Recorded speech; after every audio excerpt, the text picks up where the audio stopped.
Good evening, everybody. Welcome to zoning board meeting, December 6th. Can you begin? Call order. Go ahead. In accordance with the Open Public Meetings Act, NJSA 10-4-10, and the regulations governing remote meetings, NJAC 539-1-5, I hereby announce that adequate notice and electronic notice of this meeting was provided in a notice dated January 14th, 2023, that was sent to the Asbury Park Press, Two River Times, posted on the bulletin board and on the main access door to Town Hall, filed in the clerk's office, and posted on the township's website, www.Holmdel Township.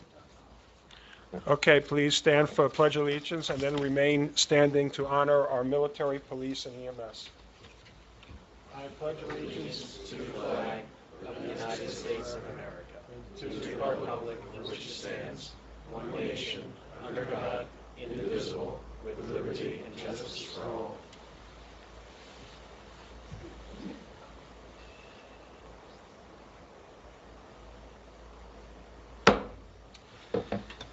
Item number 1. Oh, what?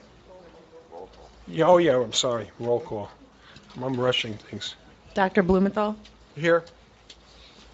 Mr. Burkle, Here. Ms. Campus, Ms. Gerhardt. Ms. Gerhardt is absent. Mr. Luciani is absent. Mr. Afanatopoulos, Here.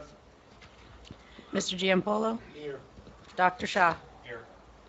Let's see Dr. Shah for Lori.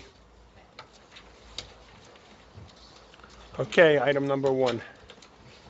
Zoning Board of Adjustment 2023-5, Christopher and Jennifer Reppy, 12 Sherwood Court, Block 18.01, lots 30.33, R40A zone, bulk variance. Applicant seeks variance relief for an existing retaining wall greater than 6 feet in height, which will disturb a slope greater than 25%. The wall extends from the southeast rear corner of the home and continues southeast for approximately 75 feet, and then curves to the northeast for an additional 75 feet. The total length of the retaining wall is approximately 150 feet. Okay. Good evening, Mr. Chairman, members of the board. My name is Dan Himmelman. I'm the attorney for Christopher and Jennifer Reppy. They're at 12 Sherwood Court, which is block 18.01, lot 30.33. Homes located in the R40A zone. The lot that they have is for their home is 1.2 acres. And as your secretary to the board just indicated, they started working on a retaining wall before they had permits. I know what happens, and the reason Not in for that- Holmdel, it doesn't happen. What's that? Doesn't happen in Holmdel. No, maybe not. But certainly, I could give you stories, but I'm sure you've heard many. But of course, their intent is to install a pool in their backyard, but they have, in the rear yard, they have a steep slope, and we have to deal with the steep slope ordinance, more than 25%, and of course, the retaining wall does encroach into the steep slope area. The total length of the retaining wall is approximately 150 feet. And we have tonight, Mr. Reppy's here. We have some photographs also to show you, but we have our engineer, who's Chris McDowell, from Midstate Engineering. He's here to testify. Mr. DiLorenzo is not here this evening, but first I would want to have Mr.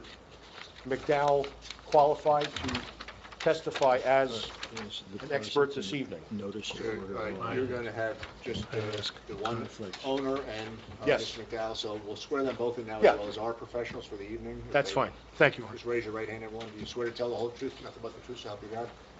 For the record, all the witnesses have been sworn, and that if you want to present Mr. McDowell's credentials. Sure. Before we start, I just want to make sure is all the paperwork in order and escrows and all that? Yes, notices are in order. However, just to put on the record, the escrow is very low, so it will need to be replenished. And we'll get a letter out to you, but I just wanted to let you know. That's fine. Okay, how about conflicts? Are there any conflicts from our board with any of the people that are there? Folks, professionals, and do you have any with us? Not that I'm aware of, sir. Okay, go ahead, you may proceed. Okay. Okay, Mr. McDowell, could you please give the board the benefit of your curriculum vitae, background, and experience? My background is... Can you just make sure the microphone is on? There should be a red light. Yes. It's on. Can you hear me? Yes, thank you. You have to swallow the mics. Okay. That's going to be hard to do because my mouth is dry. I graduated from Rutgers in 1991 with bachelor's in science in civil engineering. I got my PE license in 97. Started working with Midstate Engineering right then. Over the years, I've been doing various types and sizes of projects all throughout the state. I've appeared in front of numerous planning and zoning boards, including Holmdel, but that was like 10 to 12 years ago. I think that's it. Okay, any questions for the engineer? Okay, we accept your qualifications. Thank you, sir. Thank you. Mr. Chairman, I think that probably the best way to go through this would be to have Mr. McDowell respond to the items that were listed in Mr. Bucko's report or his letter dated November 13th. I understand he's not here today, but you have your engineer to provide any input. But we do have several comments that go on for a couple of pages. And it would probably... Before you start, can you tell us what is the condition of the property now? What's built and what's the state of everything, so we have an idea? The retaining wall is essentially almost completed. And that's when they found out that they needed the permit. So everything was stopped thereafter. It's remained in that state. So essentially, we want to essentially legalize, if you want to use that term, the wall. And also, there are a couple of other variances that are included as part of this. It does encroach upon the steep slope. The wall is slightly higher by 6-8 inches than permitted under the ordinance. And I could have our engineer give a full description of the Okay, site. thank you. Just consistent with that, so no construction of the pool has been started yet? No, sir. So the only construction that was done that was in violation really was the walls? The retaining wall and the grading associated with that. My question is, how did you find out that you needed a permit at that point and didn't know it before you started the work? Well, I believe that Mr. Reppy came to the town inquiring about a permit for the pool, and then found out that, Right. hey, you got a retaining wall, you need a permit for that. So that's how it happened. We're not, he knew enough that there would be a permit required for the pool. Didn't realize it for the retaining wall, and that's why we're here. Thank you. Mr. Okay, Chairman, go ahead. if I could, Oh. just a little bit of clarification, please. I spoke to Mr. McDowell yesterday about the several versions of plans that we have. So we have 3 different plans, one from April, one from June, and one from October. They're all dated December 20th of 2022. None of them have revision dates. So just for clarification, I want to make sure everybody's looking at the latest plan. And I would ask certainly that we get a revision date on it. How do we Certainly. tell which one's the latest? It's the one with the most stuff on it. I became aware of this between the discussions between the engineers, and of course, that'll have to be fixed to have the correct revision date on there.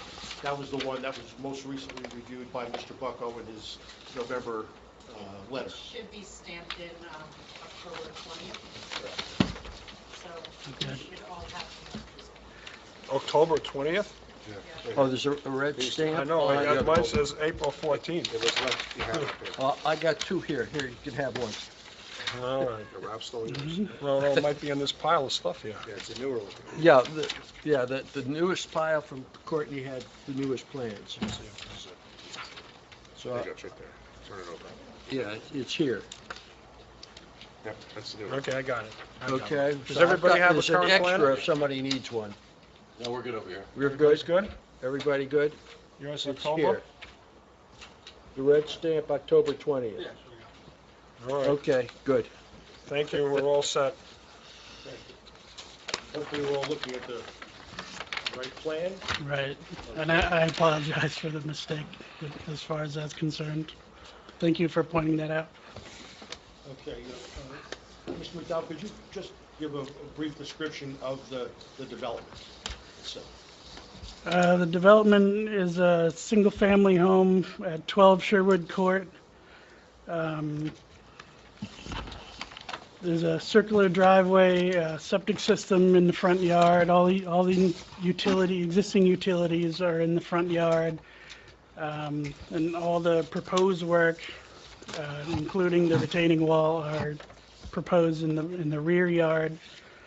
The property is in the R40A zone, and the property meets all the bulk requirements except for the lot width and the side yard setback, which is what we are partially applying for the variance today.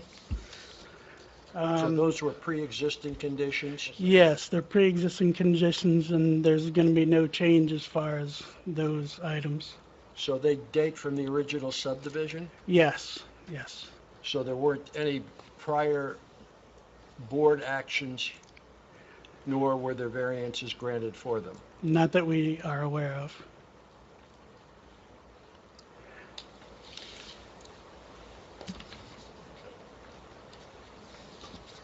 and Dr. Blumenthal, that would be general comment number one. Mr. Bucko asked that testimony be provided with regard to the existing and proposed minimum lot width and the requirements. So essentially, we do have a situation where it was pre-existing, and as far as we know, it goes back to the original construction of this home. Yeah, well, the side yard setback would, well, I mean, the lot width, that's the original subdivision. Yes, The side yard setback, that's from the construction. yes. The initial construction, yes. Yeah. Okay, let's look at number two, general comments. Could you provide some testimony with regard to the variance required for the retaining wall that is currently on site? Yes, the section 30-65.2 refers to the wall height being less than 6 feet. By my measurements, I have it from 8 feet, and that's measuring from the top of the proposed wall. Well, when I was there, the top layer wasn't on, so I'm assuming that it would be finished from the top of the wall to the bottom of the footing, which is what the zoning department told me was the official measurement of the retaining wall. So by my measurements, its highest point is a little over 8 feet. And I did some calculations. I don't know if they were submitted to this board. It does work. I didn't witness any of the construction. I went by what I was told by the owner and the builder of the wall about the construction, what materials were used, and the sizing of the reinforcement and everything. So I did some rough calculations and found that the wall is acceptable engineering-wise. The comment in the letter refers to the as-built at 6 feet 8 inches. Is that correct? I think it's 6 feet 8 from the top of the wall to the grade at the bottom of the wall. But like I said, the town, I was told that the town measures from the top of the wall to the bottom of the footing for the wall Bob, can you height. jump in on this? I'm not familiar with how the town measures the wall height. I'm going by the wall height that's shown on the plan, so it shows the top of wall, bottom of wall. Right. which implies to the grade Yeah, elevation. yeah, that's the grade elevation. And because we don't have specific details on the foundation or what's underground, it's not easy to say that it's an 8.1 foot wall or 6.8, whatever it is.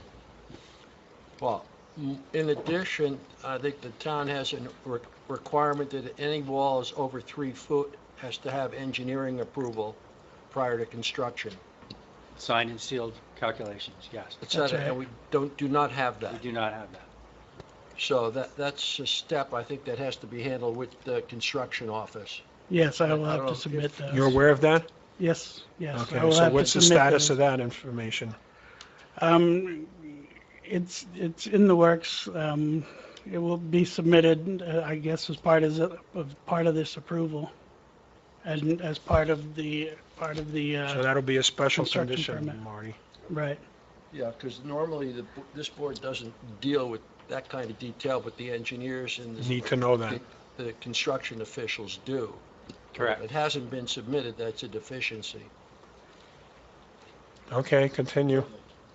I'm sorry, I just had a question about the retaining wall, because the plan I'm looking at has 2 separate walls. Is that correct? There's one on the south side, and there's one on the north side that I believe is less than 3 feet. I haven't, yeah. That wall, there's a new wall, there was an existing wall along the driveway, the north side of the driveway. There is another wall that extended from the end of that wall to the back, to close to the back property line. On the Yeah. north side of the property. So there's That's this. right. Is that the one you're referring to? Well, which is the wall that was under construction for the pool? I'm assuming it's that one in the rear yard on the north side? Both of them were actually under construction, yes. So how high is it along the driveway? There's no markings on this Those plan. dimensions are not provided on this. On the plan. The existing wall, we don't have elevations on the plan for the existing wall, the pre-existing wall. Mr. Ruffey, could you advise the I'm board not- approximately the height of that wall that was there when you bought the home? Yeah, the existing wall along, Wait a minute, you're gonna have to use the mic, or stand up to this mic or something. the existing retaining wall that runs more or less the length of the driveway on the north side of the property starts at approximately 6 inches and goes up to, from the driveway, about 6 feet. I would say is about its maximum height. That was like I said, an existing wall that was there when I purchased the house, and according to the neighbors, had been there in excess of 20 years, predating even the previous owner of the home. The continuation of the wall along the north side is a shorter wall that is only about 3 to maybe 4 feet in height, that goes down to 6 inches at its terminating point. The southern wall is the wall that was under construction in conjunction with the submission for the pool application that was done to basically extend the grade of the backyard to leave some finished yard after construction of the pool. And that's what was still in a near finished state when the plans were submitted and notified by the township that permitting would be needed, and we learned that it was in excess of standard permission. Well, let's take them one piece at a time. So the north wall is shorter, doesn't have the excess over 6 feet. Some of it is pre-existing and was not apparently ever permitted that we know of. I don't know if the original wall was permitted or not. How do we verify that its construction is okay, that it has the appropriate reinforcing and drainage? That's a very good question. You have to do some sort of, I don't know if you want to x-ray to find out where the rebar is, do a test pit down at the bottom and see how far down the footing is and the size of the footing. Well, when That's the more of a- engineer submits his report that he mentioned, Can he include the existing wall? Are we talking about the existing wall along the driveway or Yep. the smaller Yeah, one in the Yep, backyard? the whole yes, thing. the whole Yeah. thing, all the walls. Yeah, Yes. Okay, so be it. so yeah, that'll be a condition then that, I mean, our concern Marty's is make writing sure it everything's down. safe. And that's what these requirements are all about. If, you know, if something's 6 inches high, you're not worried about it's falling over, but once it gets to be 6 feet, there is a hazard. And you want to make sure it's been appropriately built and reinforced so that we don't have problems at an inopportune time. Yeah, presumably, certainly we don't know whether it was permitted at the time, but at the time of the purchase of the house, there was no indication of any open permit for that. So it could be Right. 20-plus years old, and we'll have to We respond. just don't know. Well, you can check that with our office, find out. Yeah, definitely, Because if it's there, if it has been and already has a report and everything's done, then he doesn't have to do all that work. Yes. I mean, right, Lonnie? I mean, we can ask Courtney, Lonnie, I'm just ask- saying, Yeah, Courtney. ask Lonnie tomorrow or whatever to see what records exist. Yeah, I just, only thing I Lonnie know can is that check. there was no open permit, so it's certainly possible that it was permitted and closed at the time of the initial construction. We'll have to check it. all right. Yeah. Well, she can ask tomorrow our zoning officer, her name is Lonnie, and find out. And then I guess with regard to the southern wall, which is the one that's new, that similar information is needed so that it can be verified that it was appropriately done or not, and if not, it'll have whatever needs to be redone. And so leave it to you folks to verify that and submit the appropriate information. I think with regard to the existing driveway wall, I mean, it's pre-existing for 20-plus years. Bob's going to have to use his discretion there. I mean, I can't imagine, you know, we should be requiring him to No, I think if the reconstruct applicant, or, if the applicant looks into whether there were permits ever issued and/or have their engineer take a look at it right, and report. and submit what details he can. Yes. But, I mean, it's not the same as, we shouldn't treat it as the same as the rear wall, because it's clearly pre-existing and not built by this applicant. Right. And of course, with the But might with the new be- wall, we have Outside. the contractor who installed it to give us the information with regard to the footings, et cetera. So we should have little problem there to be able to give accurate information to the So I would just to the add engineer. a caveat for the condition as to the driveway wall. Obviously, we leave it to Bob's discretion, Yeah. you know, based on the age of that wall, you know. Some walls only last 20 years. Okay, You don't continue. Okay. I'll give you back to Mr. McDowell, could you give some testimony regarding the variance required with regard to the disturbance of the slope, which is greater than 25% and it's more than 500 square feet? Yes, the area indicated on the plan is more than 500 square feet is 980 square feet, or more than 25% slope. This area was determined since by the time I was there that the topography had been disturbed already. I used a combination of what we surveyed and the county GIS topography to determine what was there before we got there. So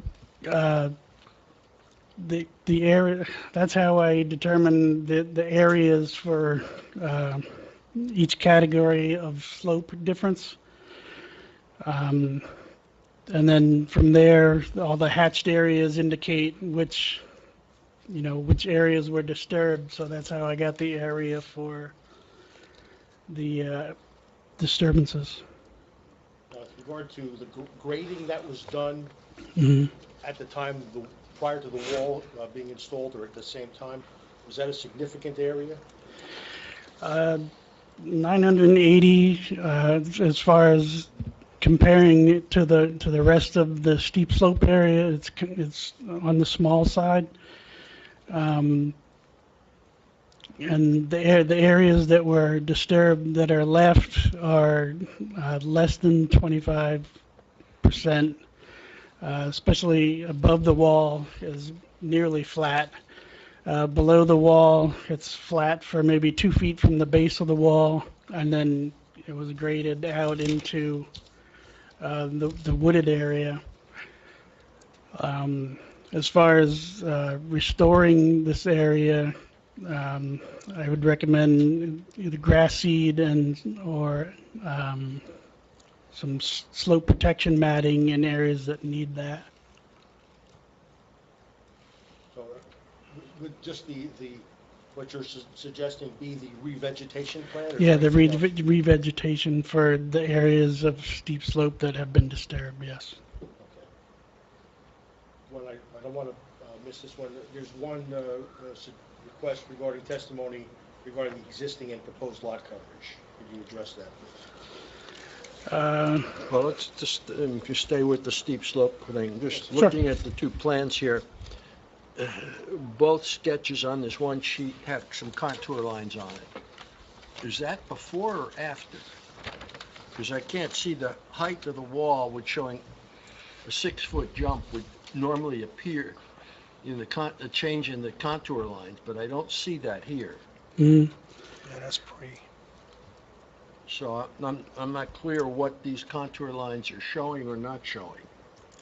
Well, the dashed lines on the plan on the left are on both of them are existing contour lines. There's very little proposed in the area of the wall because it's already been flattened on top, on the top side of the wall. So the one on the right is showing what the existing topography looked like before the wall was built. So the one on the left is actual? In other words, Yeah, they surveyed the it, and current it's correct. topography, that's right. Yes, That's current after the grading was done. that's right. Yes. So, and the one on right represents what was there before the wall was built, the new wall. Oh, okay, the one on the left has top of wall and bottom of wall. Right. That's right. Okay. Can we continue? Yeah, Go ahead. go ahead. I believe we've addressed the issue of revegetation and also how this disturbed area should be restored. So let's take a look at okay. Let's look at the item number 10, which is the general note 7. If you could expand on that and update that if possible. Thought we were doing the lot coverage. Oh, okay. Oh, I'm sorry. I admit I skipped over lot coverage. Go ahead. The lot coverage, the maximum allowed is 25% for the R40A zone. Existing, we have 19.1. Proposed, we have 21.8, so we're still below the maximum allowed lot coverage. Okay. There's number 4. That was, yeah, all right. Let's see what we got here. Okay. Yeah, items 6 and 7, we've already addressed revegetation and the restoration of disturbed areas. So let's go on to the next page. Okay. Originally, there was an older survey that had been provided. It was dated back to 1980. That's been updated? Yes, I don't have the date handy, but there's a new survey that was submitted with the latest submission, I believe. And there was also an additional one that showed the wetlands flags that were surveyed. What's the date on it? Just make sure. 731. Okay, I just want to make sure for the record. The survey is prepared by FP&L Associates. We need to make more. No, it wasn't submitted.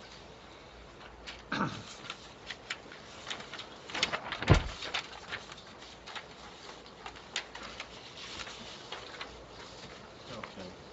Technical requirement regarding change in the certification on the signature block, you can amend that? Number Yes. 8? Yes. Okay. And let's go to item 10 on, which I identified as general note number 7, seeking to get additional testimony or update on that note as needed.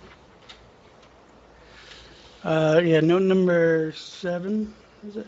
Yes. Yeah, 7 as a catch-all note, at least for us, about title search. If there's anything in the title search when the property was bought that has something specific, like a deed restriction or anything for the property.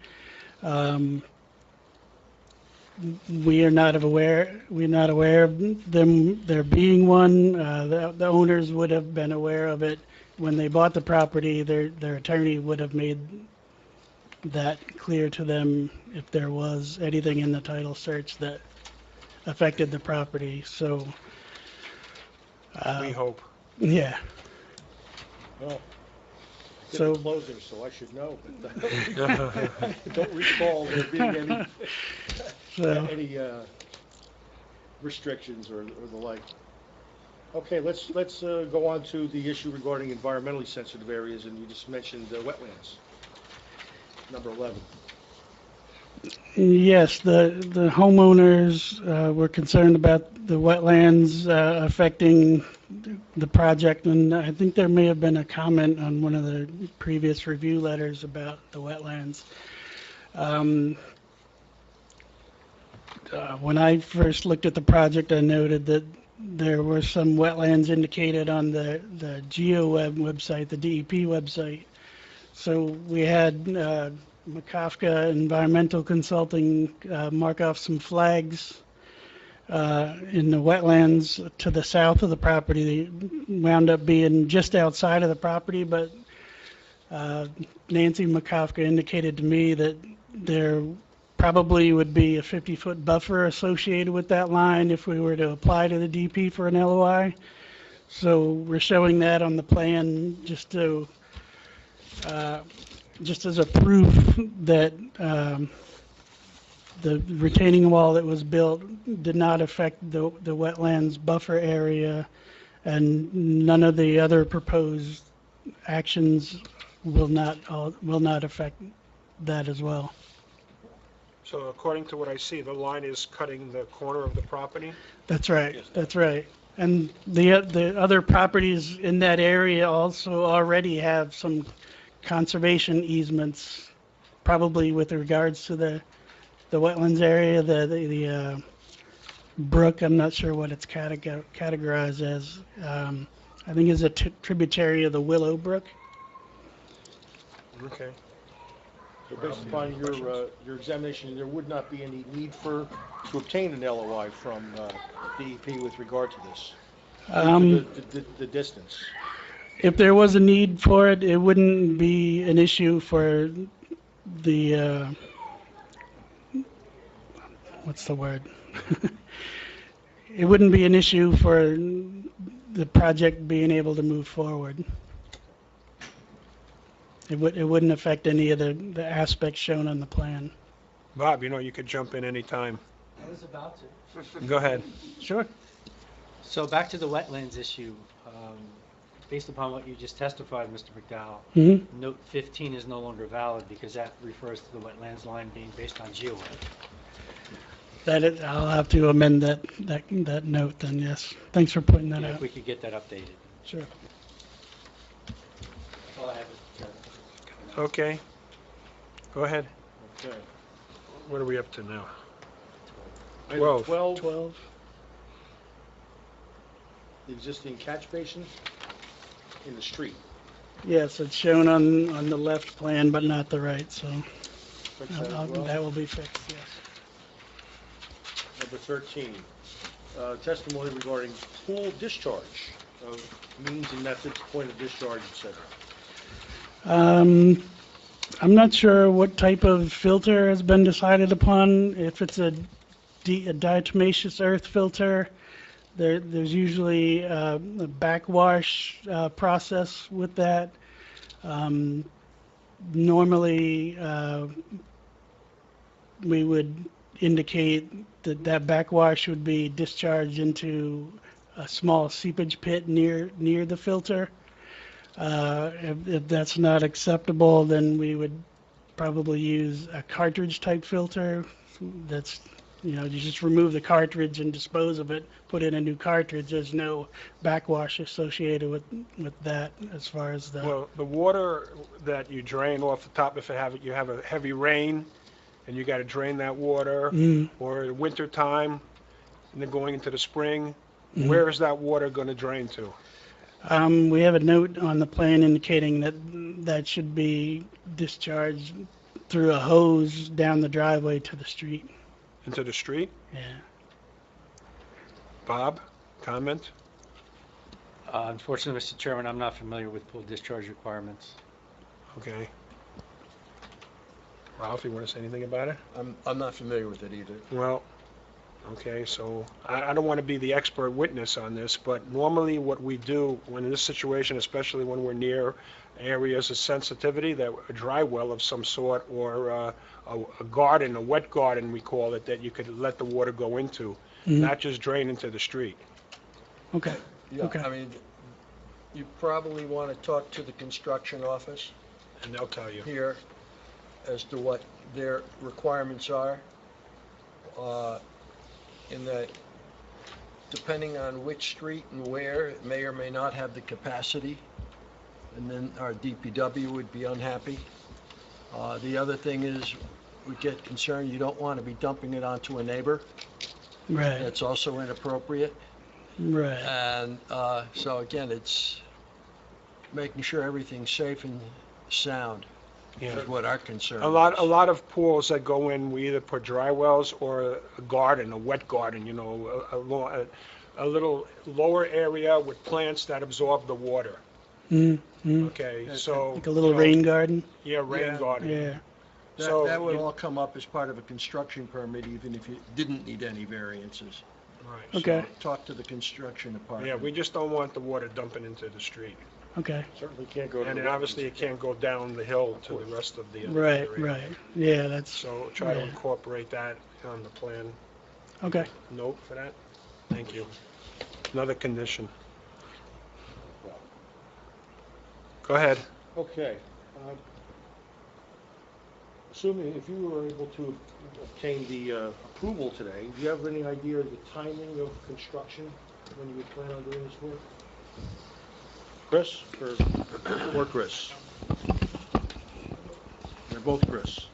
Yeah, construction would begin likely in the April timeframe, subject to what the weather conditions are in seasonal world, the pool contractors' backlog and ability to start their work early in the spring. Okay. And the item number 15 regarding method of wall construction and pool construction based upon time. All right, I'm sorry. We just discussed that. Number 16, your home has a front lot septic system. Is that correct? Yes.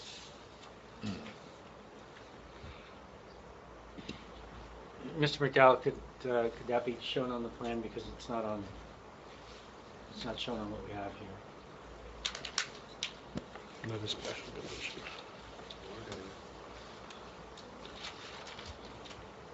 Okay, you guys okay with that? Yes. Okay, continue. Number 17, I believe that's already just been discussed regarding the detail for the retaining wall to be revised to show additional information plus safety barrier in accordance with ordinances and construction code, et cetera, whatever the construction office requires. Let me interrupt you, because we're going down every single one and you seem to be in agreement. Is there any of these going down the list, unless Bob feels he needs to hear it, that you don't disagree and you won't be able to comply to? All the way down to 31.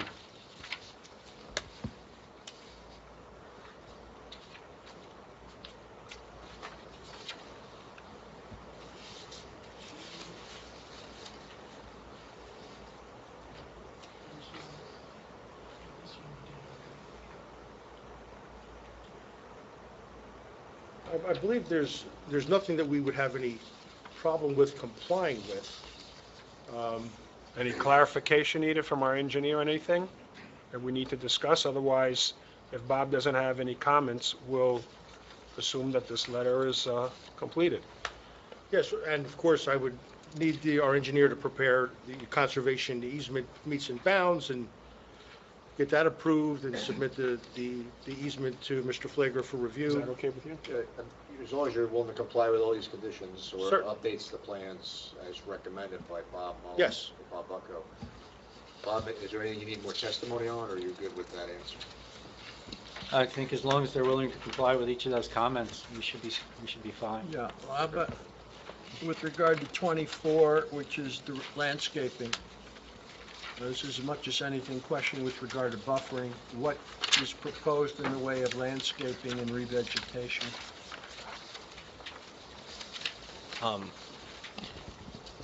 So the steep slope area beyond the edge of the wall proceeding north on the property remains heavily wooded and will be left in a natural state. I do plan to plant some, I guess, creeping vegetation to improve soil retention in that area, just in general for the health and protection of the property long term.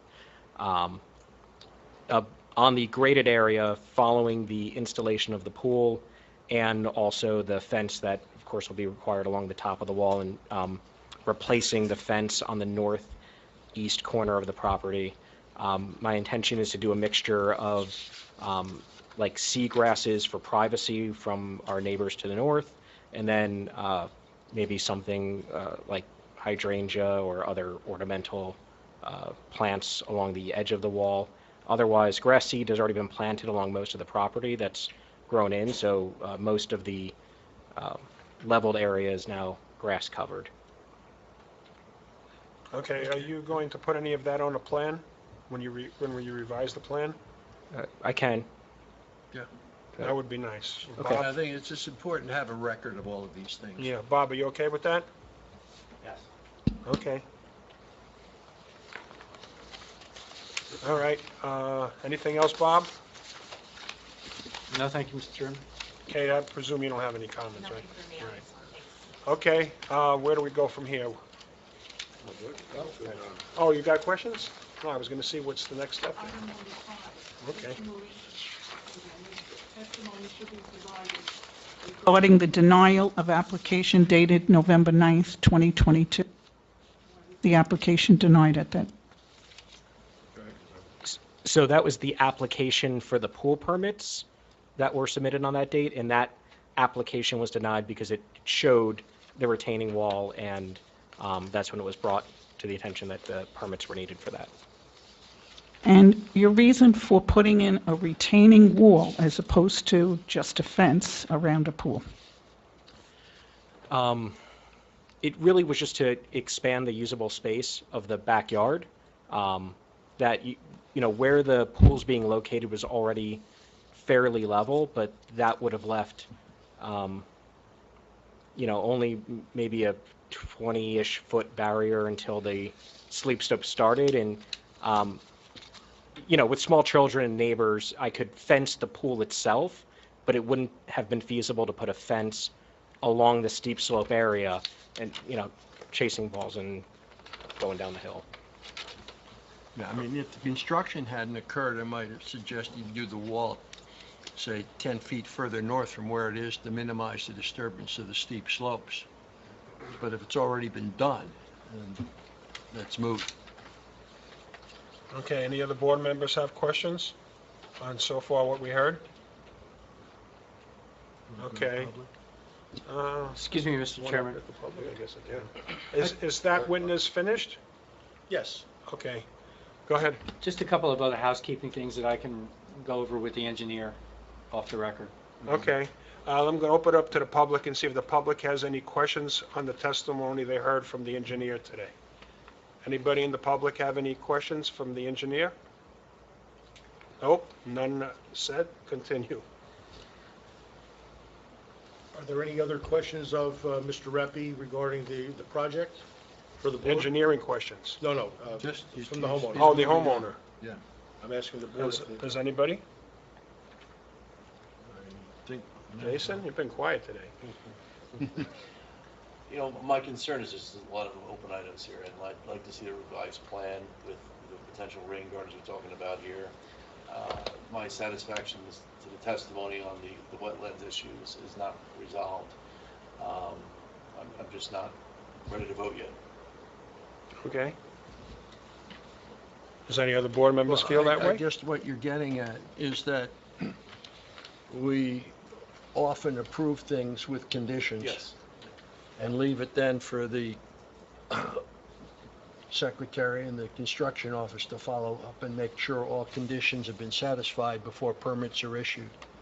But I think what you're saying is you think I'd there like may them to come there back to see the there may revised be plan. too many open items Yes. here, and you'd rather see a revised set of plans with more of these things, i's dotted and t's crossed.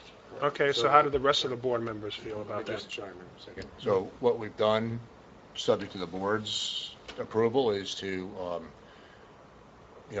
if you approve it with these conditions, you ask that before we vote on prepare the resolution, but before you actually vote on it, you want to actually see that revised plan, which means we'll do if the engineer can finish all these conditions within the next 45 days approximately, or 30 or 45 days, those plans would be done, you would have them. Assuming there's no other questions or you get clarification, then you could vote on the resolution. If not, basically we're carrying this thing for further testimony. And then the resolution's 30 or 45 days after that. So just keep the timing in the back of everyone's mind. And we don't have dates set for next year yet, so. Right. It'll be after, it'll be like, February before they come back. Certainly, Mr. Chairman, we would request if the board is so inclined to provide an approval subject to all those conditions. Of course, we wouldn't be able to proceed without a final review of those conditions being satisfied on the plans, and certainly we wouldn't be able to move to the next step without that. So, and that would cause a significant potential delay in construction, hopefully would certainly impact the possible construction in the spring, which is what we're hoping I to think get. you've raised a good point. I can go either way. It's a question of how do Yeah, but other board members the feel. thing is that if we get the plans after the fact, that the hearing is closed at this point. So if we have comments on the plans that we see, we won't. You can carry it, and then at the next meeting, assuming you have no further changes, the resolution can be already prepared and approved for that meeting. Oh, So okay. authorize me to do the resolution of approval, subject to everything we've heard today, subject to any last-minute changes at that next hearing. And that'd require tweaking of the resolution, but at least the resolution will be ready at that hearing, if that's what you want. And if Well, you don't, would the applicant be here so that we could ask him any Yeah, questions? we would have to have the applicant All back. right, I'm okay with that. Yeah, I Are think you okay with that? That's a way of both expediting it a little bit and yet making sure we get all the information that Correct. we're looking for. I think there's just a lot of open items here. Certainly, I I'd understand. really like to see, I feel like the testimony was not that convincing, and there was a lot of like, we'll get to that, we'll get to that, we'll get to that. So I'd like a little bit better presentation the next time. I mean, We're gonna I'm get a still, I plan. still am, We're go- I don't feel comfortable voting yes. Okay, we should, before we do anything else, I think we should see if any member of the public has comments. Yeah. Well, we're still in discussion mode. Yeah. All right, let's open it up and let the public see if they have any comments on what they've heard. Anybody? Okay, so nobody has any comments from the public. So, Jason, so if you got a revised plan with all these points that we went over today, and you got a chance to review it before the next meeting, and at the next meeting, the applicant was here, and if you had any concerns, you can address it at that time with the applicant and hopefully resolve them at that point. Would that be satisfactory to you? Yes. Fran? Right. You okay with that? Anybody else? Let me, I just want to What- make sure everybody's okay. yeah, in terms of the time frame, how long do you anticipate it would take you to do all the little things that were mentioned in order and get revised plans to the board?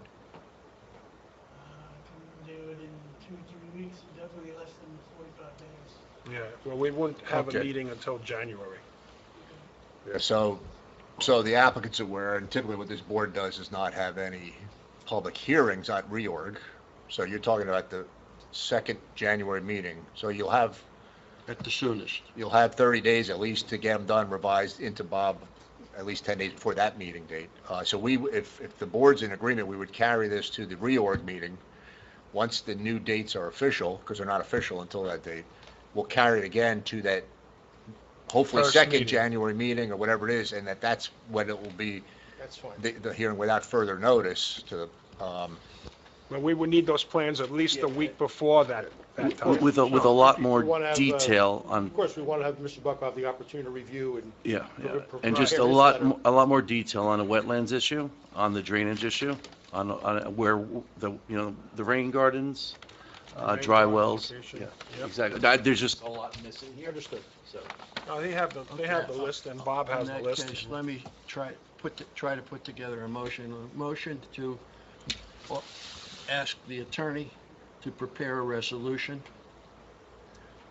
incorporating all the comments that we have made, and to carry this to a subsequent hearing in the new year, date to be determined at the reorg meeting, which is going to be January, The reorg is January 10th. is January 10th? January 10th is our reorg. Our reorg, okay. so we are officially carrying until January 10th without further notice. It'll be a new date after January 10th. Yes, It'll be carried again at that meeting. Correct. to another No objection to that. You okay with that? And, yes. For purposes of your motion, Ralph, you Yeah, want to carry it until January 10th without further notice. Yeah, okay, and The absent board members would have an opportunity also to listen to the tape or Yep, inquire, et cetera. Okay. video, tape, whatever they like. Thank you. We can have both. okay, in that case, I'll make that motion. We want to second it? I'll second that motion. Are you okay, Courtney, with everything? Courtney? no, okay, who made the motion? It was Ralph. and Francine. The key is to authorize the attorney to prepare a resolution and otherwise to carry the hearing until January 10th without further notice. Right, but they're going to submit all revised plans, that we're going to, all professionals and us are going to get the new And plans. everything will be done, there'd be no open issues. The only thing I would add, Ralph, just to your motion, is to prepare a positive resolution.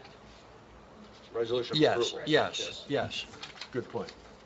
Okay, Courtney, roll call. Mr. Orphanatopoulos, Yes? Dr. Blumenthal, Yes, Mr. Burkle, Yes. Ms. Campus, Mr. Giampolo, Yes. Dr. Shaw. Okay, thank you very much. Thank you. Thank you, Barry. Now.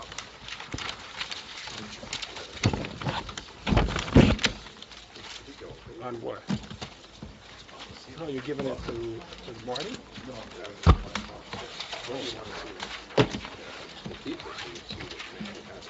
Yeah, good job. Good points. Okay. I'll wait for them to clear, and then we'll begin item number 2. Francine, item number 2. Zoning Board, variance 469, Shaha Spitzer, 16 Mount Drive, Block 50.25, Lot 24, R40A zone.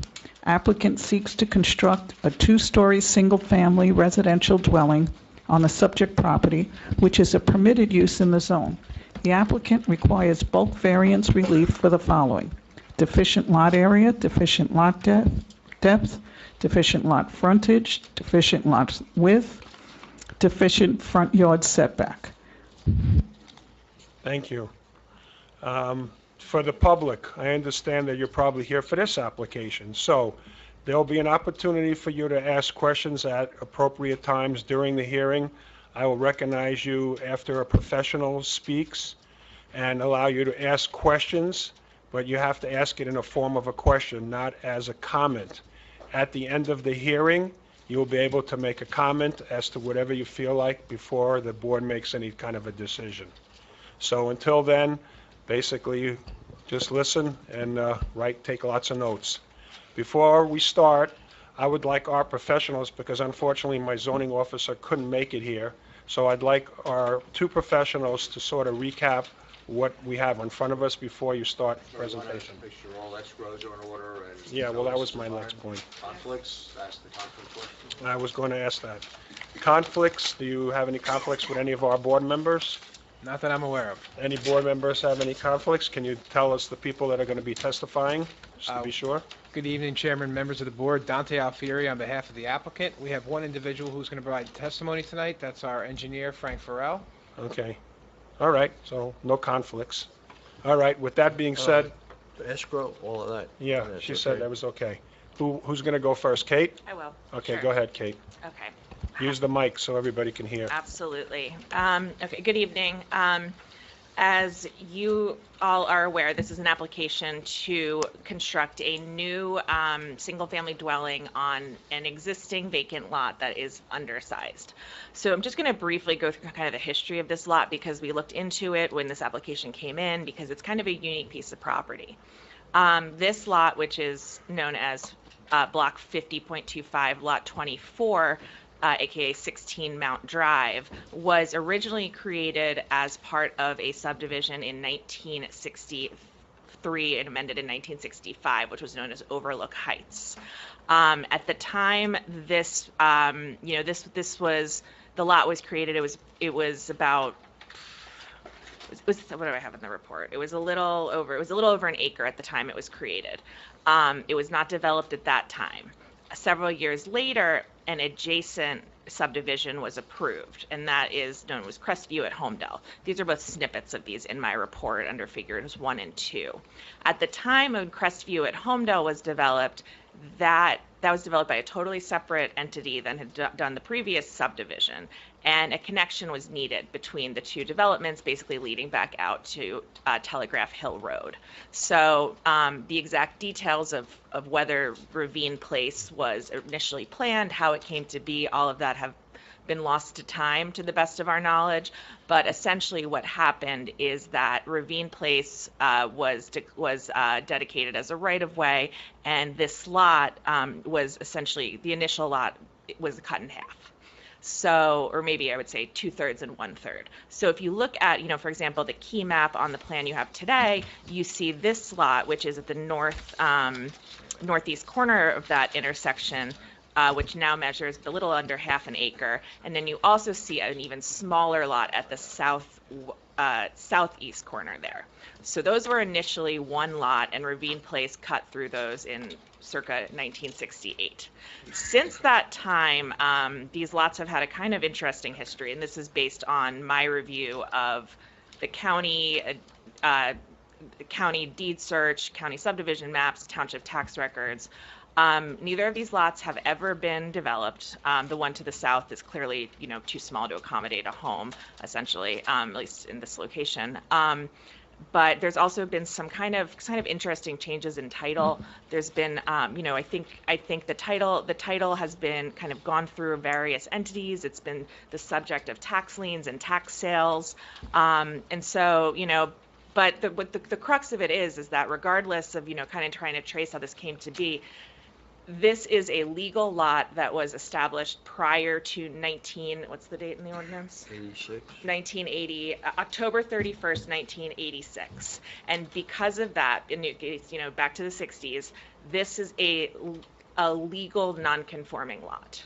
So all of the, a number of the variances that were mentioned, that were contained as part of the application and mentioned, in notice and agenda are not valid because of this section of the ordinance, which is 30-71G of the development regulations, that basically declares this to be an existing lot. The lot was legally created, and so because of that, the applicant, we note in our report, which we'll go through later, but we note that, the minimum lot area is pre-existing nonconformity, the minimum lot depth, the minimum lot width. The applicant tonight is seeking a variance for a minimum front yard setback, and we've also identified some other potential variances on the site, including, things related to environmental conditions, steep slopes, et cetera, which I'm sure we'll talk about. But essentially, we just wanted to clarify that. I think there was, it's kind of a curious situation. There's not too many lots in Holmdel in the middle of existing subdivisions that have never been developed. So, and that's what we have here. So I just want to, just for the record, just to ensure this is a legal non-conforming lot in terms of its shape, size, and area, and everything related to that. Thank you. Bob? Thank you, Mr. Chairman. So this lot sits on the northwest corner at the intersection of Marine Place and Mount Drive. There is an approximate 30-foot change in elevation from the corner at the intersection to the back left corner as you're looking at the plan. It goes from 184 down to 154. At that back left corner, there's some open water. There is a township-owned stormwater pipe that enters the property from Mount Drive, slopes down to a head wall in the back left corner. That's where the water daylights. The water makes a right turn at about the property corner, goes off the site for a little bit, comes back on into another pipe and a head wall where it continues its happy way down across Ravine Drive and to wherever it winds up being discharged. It's fully wooded right now. I'm sure anybody who's driven by or been on the property can understand the extent of the elevation change. But that's about all I have to start with. Okay, that's good. Good start. Thank you for that introduction. We'll let you begin your introduction and qualifications of your engineer and swearing in all the little details. Go ahead. Swear to tell the whole truth, nothing but the truth, so help you God. I do. For the record, applicant's witness is sworn and the board's I do. have already been sworn. So just spell your name for the record. My last name is Farrell, F-A-R-R-E-L-L. And Mr. Farrell, can you please provide your qualifications for the board? Absolutely. I have a Bachelor of Science in Civil Engineering that I obtained at Rowan University in 2009. Immediately upon graduating, I started working full-time for Grotto Engineering. I was licensed in 2014, so I've been licensed for 9 years, practicing civil engineering for 14. I'm also a certified municipal engineer. And as of 2020, I'm a co-owner at Grotto. My last license renewal was in 2022, so we're coming up again in April of 2024 for the next one. I've appeared before a number of other boards throughout the state, but this is my first time here in Holmdel. How about Monmouth County? I think the closest I got was Old Bridge. Okay. Straddles. Board Yeah, members, do you have any close. questions on the qualifications? No. Okay, we'll accept your qualifications. Thank you.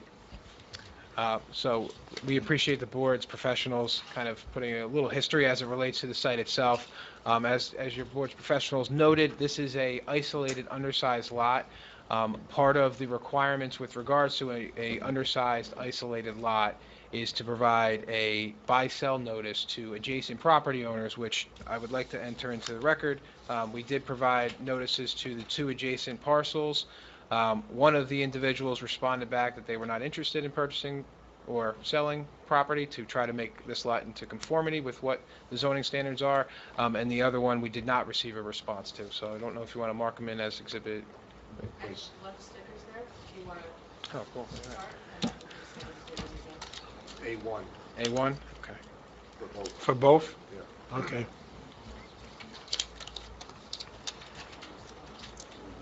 Do we need to know Which, people's which name for the properties did you contact records? in that regard? 18 Mount Drive and 29 Stony Brook, well, actually, 18 Mount Drive and then the property owners. So what would that be, lot number 25? I believe it would be the lot to the north Yeah, and I can to the east. 18 Mount is 25. Let me hand these in, I'll look it up in Okay. Those are the adjacent lots, or So 25 and 13.04. Okay, to so what I you see. didn't deal with the piece, the little piece that's on the other side of Ravine. Well, that can't work because there's a straight road, that yeah. divides it. We only can work with lots that are adjacent to. Okay. And like I said, we've only received one response, which was a negative response or no response. They're not willing to sell or buy. And tonight, like I said, we're here seeking the board's approval. There's some unique characteristics with this site, which your board professionals already went into, with the steep slopes being a fully wooded site. We are looking to construct a 2-story single-family home, which we believe, with the architectural plans that we've provided, fit into the area of the neighborhood. And without further ado, I'm going to have Mr. Farrell just touch on exactly what we're looking to do. Okay. Thank you.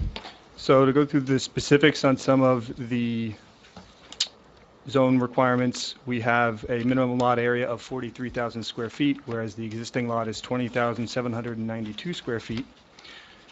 The lot depth is required to be 180 feet, and the existing lot is 147.6 feet. The lot frontage, we do comply and conform with the zone requirement. The frontage, I believe, is 100, and since it's a corner lot, there's 2 frontages. The total is 302.7 feet. Minimum lot width is 180 feet, whereas the existing lot is 150.3 feet. The proposed development will create a front yard since it's vacant now. The front yard requirement is 50 feet, and the proposed front yard depth is 47 feet, which is a variance of 3 feet. The side yard is 25 and 50 feet respectively, and the proposed is 25 and 52.4 total. The rear yard requirement is 25 feet. Excuse me, Yes. just go back one.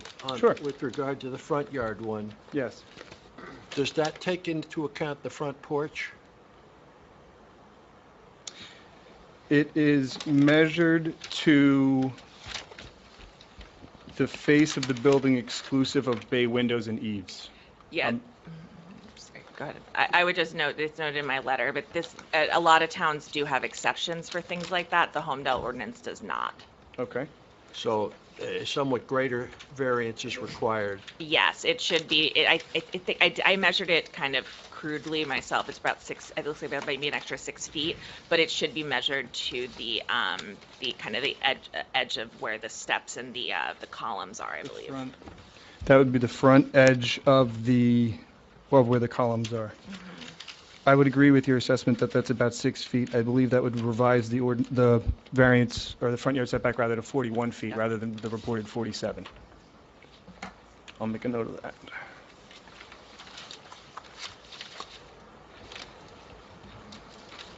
Okay. Okay. Okay. And for clarity, the front yard we're proposing is off of which road? Is off of Mount Drive. The face of the building will face Mount Drive. Ravine Place is being, I would say, sort of called the side yard setback between the deck and the lot line that faces Ravine Place is 52.4 feet. I would also just to note that because this is a corner lot, that's required to be a front yard as well, which is 50 feet, but they do meet that there. All right. So we can go to a rear yard of 25 feet being required, whereas the measured is 65.3. The maximum building height is going to comply, 35 feet required, 35 feet or less is proposed. Minimum off-street parking, 3 spots are required. There's 2 in a garage and at least another 1. We could probably call it 4, but we're being conservative and calling it 3 proposed parking spaces. The maximum residential density in units per acre is 0.8, and the proposed is 2.1. That precipitates from the existing lot being undersized. Any dwelling on this property would create that variance condition. And the impervious coverage is, maximum impervious coverage is 25%, whereas 21.2 is proposed. So we are compliant with the impervious coverage. Now, of those, referring back to what Kate indicated, the ordinance in 86 that makes this an okay lot deletes a number of these things as being variances. Correct.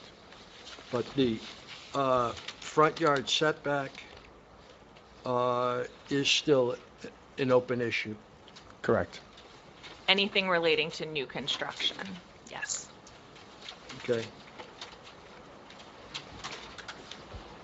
Okay. Okay. Any other That questions covers from the our board? general bulk requirements. The development itself consists of, again, a two-story single-family home with a driveway, a parking area that is, or a turnaround area that is protected by, or created by a retaining wall. And the driveway access for the lot is off of Ravine Place. As are the new utility services and any other disturbance that would cut out toward the street, all takes place sort of within that driveway footprint facing Ravine Place, so as to minimize the amount of disturbance to the aforementioned vegetated nature of the lot.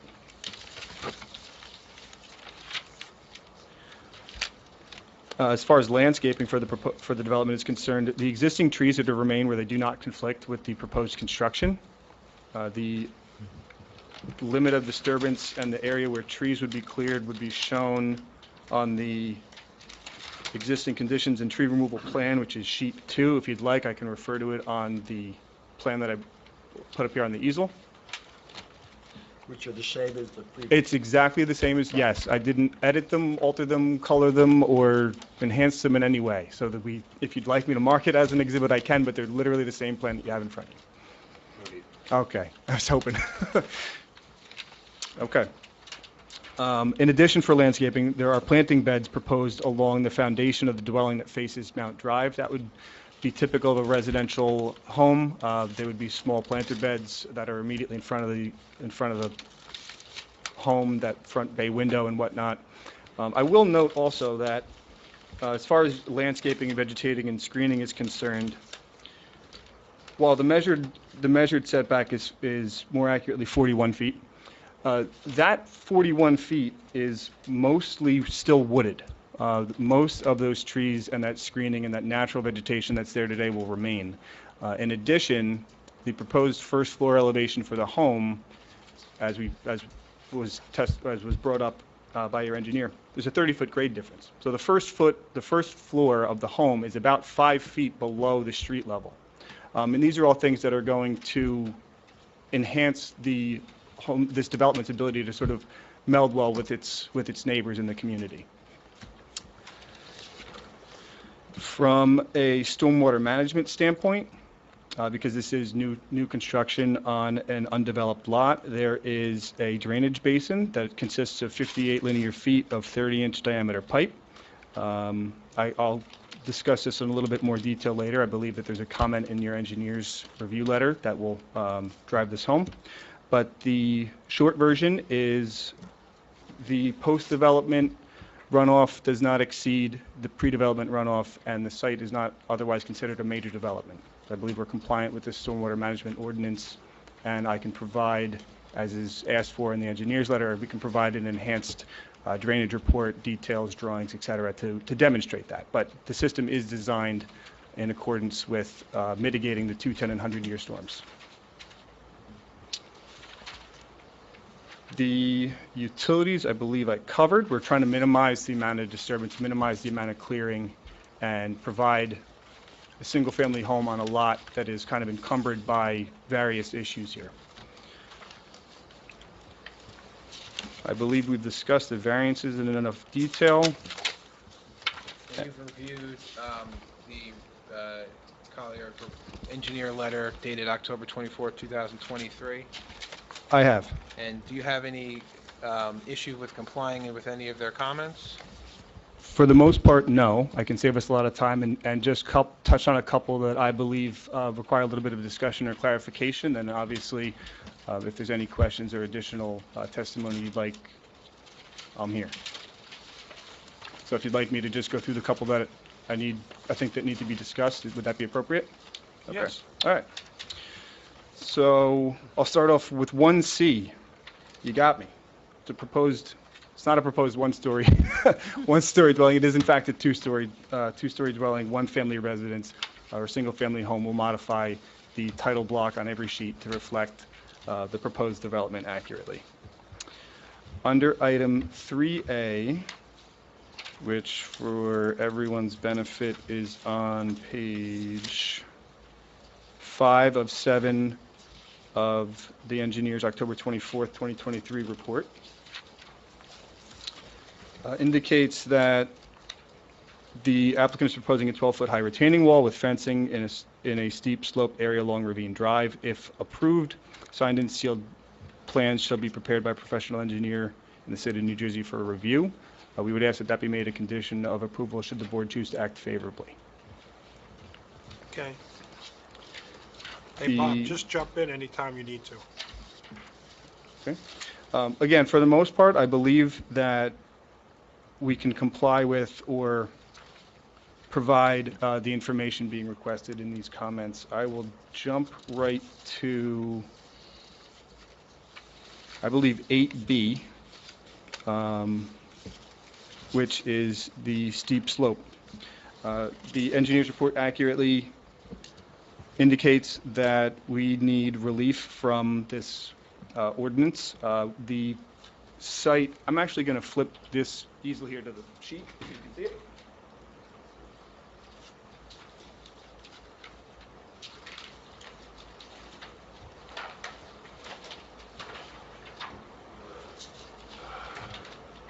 Unfortunately, the public won't be able to see it. I can Vanna White a little bit if You we can if we bend it a need little to. bit, but you want to bend it a little bit sideways. I don't know if that helps. I'm not sure if that's better. Which page is this? It's the, I believe it's the last page, page 8, I believe. What page? Page 8. 8 of 8 should be the slope, yeah, the slope analysis plan on page 8. For those that may not be able to see it, this is a grayscale colorized slope analysis plan where each of the various shades of gray, from light gray to dark gray, are increasing in slope ranges, as the ordinance indicates, between 0 and 7%, or 0 and roughly 8%, 7.99%. There's 1,075 square feet of disturbance, and this is just the area of disturbance that we're looking at. Between 8 and 14.99%, there is a proposed 1,272.53 square feet of disturbance. In the 15 to 24.9 range, there is a 2,903.76 square foot total disturbance, and in the 25 to 100% range, there is 2,830.65 square feet of disturbance. And the slope analysis, the slope ordinance typically does not allow any disturbance of areas in excess of 25%, with, I believe, one noted exception for utilities, although obviously the proposed development can't all be considered a utility. So there is some disturbance of that 25% slope range that we are requesting relief for. Again, the site is difficult from a layout perspective. It's very wooded, and most of it is fairly steep. We've tried to situate the development in a location that is appropriate and responsive to the various setbacks, while also maintaining constructability and giving ourselves a little bit of room from that drainage feature at the rear, those two pipes, those head walls and whatnot. And also to create somewhat of a rear yard should the residents of this home wish to have a rear yard. The other one that I would like to touch on is E10, which is, I believe, on the last page. Yes, E10 says the subject parcel appears to be underdeveloped and heavily wooded, predominantly consisting of deciduous wooded wetlands. The proposed improvements will disturb the on-site wetlands. We defer further review and determination to the DEP with respect to any permit requirements applicability to the land use regulations program. I believe as part of the application's original submission, there was a letter submitted, or a report rather, submitted from Environmental Technologies, Inc., who are an environmental consultant who reviewed the site and the plan and confirmed that the proposed development, the disturbance, the area disturbance, does not include any areas that would be considered wetland transition area, or riparian zone under the DEP's regulations. Bob, do you concur with that? Mr. Chairman, I did not prepare the original letter, so I did not have a chance to review that original document. I would ask that it be submitted and allow us to take a look at it. Courtney, did we get that letter? Okay.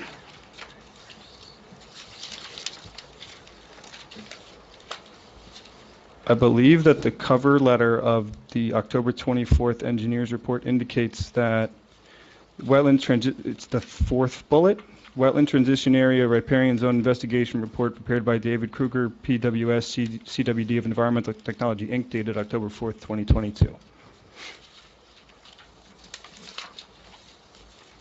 So it was submitted, but I have a copy here if anybody needs to borrow it. Again, I didn't prepare this letter, so I did not have the opportunity I to understand. review it, and it wouldn't be reasonable for me to comment on it at this point. I guess. You have a question? Yeah. There are multiple environmental constraints here. And there's both township and state regulations that relate to that. First, in terms of steep slopes, the township, as you referred to, does have ordinance saying don't build on steep slopes. Just not a good idea to do so, period. You can create a variety of issues by doing so. And the town and this body has occasionally granted exceptions from it. But in this case, I mean, as you said, over 25%. Wait a minute. You don't want to deal with that. But occasionally, maybe it's okay. But here, in the entire house site is effectively in a steep slope area. So there's real questions are raised if that makes environmental sense. And then I'll come back to one. This is a little bit the wetlands issue. And I'm not sure I quite understand what that engineer's letter is saying, because the East Brook, which is the brook in question, is on the property. And that's flowing water. Correct. It goes under Ravine Place in a pipe. The outfall to that from that pipe is on the property. Yes. And then the stream goes in and out a little bit. Township ordinances require a 100-foot buffer. Okay. And that off buffer be placed in a conservation zone easement dedicated to the township, and there shall be no structures in that conservation easement. And basically, that says you can't build a house there. I believe if you put the 100-foot buffer, or is it buffer, from the stream and the steep slope area together, you've created a lot that is undevelopable. I don't know that there's a way to entirely comply with both of those requirements on this lot. Yeah, and I mean, there's a variety of statements that one can make about that, and I'll just... Let's not make a statement. Yeah, have you seen the goals that are in the master plan? I didn't do a thorough review of the master plan as part of preparation for this meeting. There's one of them is to protect natural resources, including woodlands, surface water, streams, buffers, wetlands, and limit development on steep slopes and minimize the potential for soil erosion. Sure. So all of that, and to me, makes some of this problematic. Okay. And there are other questions that have come up that haven't been addressed yet. Let's see if we can ask other board members. Yeah, sure. Other. Before you keep going, a couple of board members did go, not onto the property, but from the street to view the property, so we have a little bit idea. So if any of those board members have any questions on what you saw versus what the testimony that the engineer has said, you can say your piece or ask your question. If it's a question, but I was shocked when I looked at the land, okay? Because there's running water there, there's 2 pipes there. The steep slope seems to be the whole property. And there is regulations in place in this town to protect and to ask this board to change that, to make it developable. I'm going to tell you this, I think you got a challenge to build a house on that property regardless of anything else. It was just unbelievable. And we do understand that this site does have some geographical issues with it, but unfortunately that's the site that our client has, and in order to develop it, we've done our best to engineer the site to put a house on there that would comply with or fit in with the area. Unfortunately, the site is what it is, and we are under the constraints with relation to the site, but like I said, what's being proposed is what we believe is the best possible option with regards to development. Might be the best option based on your engineering, but it's not the best option for that. There's a reason that that lot's been empty for all these years. Okay? We talk about developments, what that would develop, that split that lot that was over an acre and cut it off because a developer was building another development. That's what made it unbuildable. And it's been sitting there like that for a reason. Because there's already some pre-existing conditions here that are variances, and now you're asking additional variances. To me, that's telling me when you're asking for too many variances, that's not buildable. Well, keep in mind that the variance relief that we are seeking with exception to maybe 1 or 2 are directly related to the site itself, which we cannot help because it is an undersized lot, which creates those variances, those hardships, and we've established that. We've tried to mitigate that by providing buy-sell notices to the adjacent lot owners, which did not provide any offers. So we cannot change the size of our site. It is what it is, unfortunately. Kate, I have a question for you. If that property was part of a current subdivision, in other words, this was in the 60s, I think you told me. Yeah, If it was in the 90s that we were doing this, would there be a different outcome for that property? I can't, I don't know the exact dates that the different ordinances were put into place, but, over the last 30 years or so, the majority of areas that are within a major subdivision, areas that are within stream buffers, steep slopes over 25%, et cetera, generally have been required to be placed in conservation easements. So, And whether sometimes that's on individual lots, other times it's part of common open space, et cetera. But yes, that the township requirement now, if this was part of a major subdivision, would require this to do that.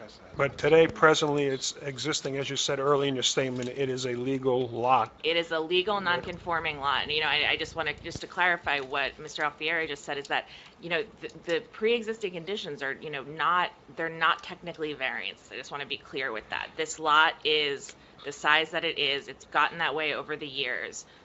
The applicant is proposing to develop it in a manner that will require variances. So, the board, and I think, and we'll get into this later, if we have more testimony, et cetera, but, the size of the lot is the size of the lot.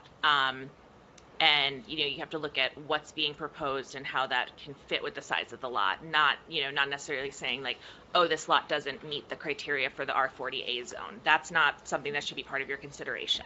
Because it is a legal non-conforming lot. The criteria should be, how does this proposal, the new development proposal, how, can the positive and negative criteria be met for this proposal given the existing conditions on this lot? I think that the issue may not be that.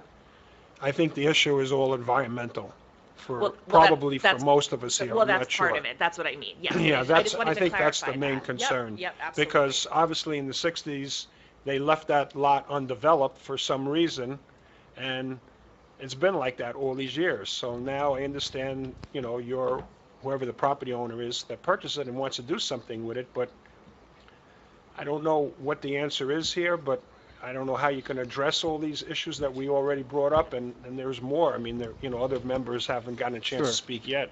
I think to address your point of the site being a challenge, I agree. That's actually part of what I enjoy about being an engineer is it's a problem that we have to solve. It's a puzzle that we have to figure out. And I believe that the development plan that we're proposing here this evening is appropriate and is probably the best use of this land given the scale of the piece of property and the home that they want to build there is appropriate and in keeping with the neighborhood while also mitigating the challenges from both sides, right? From the steep slopes along Mount Drive to the stream or to the water body in the rear. And I think that we did a pretty good job of trying to mitigate as much of that as we could. But if there's any other I questions. said something, but my most concern here is the environmental piece Sure. of it. Aesthetically, I know we have some variances for aesthetics, but here I'm concerned about the variances relating to the steep slope. There's running water down there. Yeah, and I believe that as part of this application, since the total disturbance is over 5,000 square feet, we'd be required to obtain soil erosion sediment control plan certification, and that is 100% what they look at, right? That is their bread and butter. They're going to look at the grading design, they're going to look at the retaining walls, they're going to look at the appropriateness of the discharge location for the stormwater management system that we have, and they are going to make sure that this, and it is, but they're going to make sure that the site is stable and is respective of those soil conditions, those water, the water feature there, and that is also part of what their review would be. And we would have to comply and obtain that certification anyway. Jason? As my voting record is witness to, I'm concerned about neighbors, first and foremost, and to repeat what Francine said, as stormwater drainage, wetlands issues. You saw the previous applicant, I was concerned about a 6-foot retaining wall and the stormwater concerns with that. We're looking at a 12-foot retaining wall, a property line going from 184 feet to 154 feet. You're just going to have I'm going to be open-minded. I'm going to listen to how you're going to deal with the stormwater drainage. Eastbrook Stream is on that property where that water is going to. I did view the property. I actually took a few pictures for my own records, and I saw 2 large stormwater drain pipes going into that land, and that, to me, is going to be a huge problem to move that water. I saw the plans. There's 2, rainwater, capture drains. Drains, correct. But I don't know. I don't see that being enough for me to be able to vote positively on this. And the slopes are just very, very steep. I just think this is a challenge of a property, and it's going to be a challenge to convince me to vote in a positive way on these many variances. I look forward to the opportunity of trying. I'm not sure that I understand the hesitation related to the existing storm pipes. We're not moving them. We're not touching them. We're not connecting to them. There is no direct or otherwise disturbance to that pipe. The roof leaders and portions of the exterior grade along the front, since it slopes down toward the face of the building, is being captured as you identified by a couple of inlets, or they're going to be directly connected from the roof leaders into a stormwater management system that has an outlet control structure on it. And the function of that outlet control structure in that system is to mitigate what would be the increase in runoff from converting the site from a wooded area to a roofed building, right, to a structure, to a parking lot. And the lesser flow in the proposed condition is actually less than what's there now. So right now, the site drains from, if you're looking at the plan, it's from bottom to top left, but it's generally from, I guess, southwest to northeast toward that corner. And there is no change to that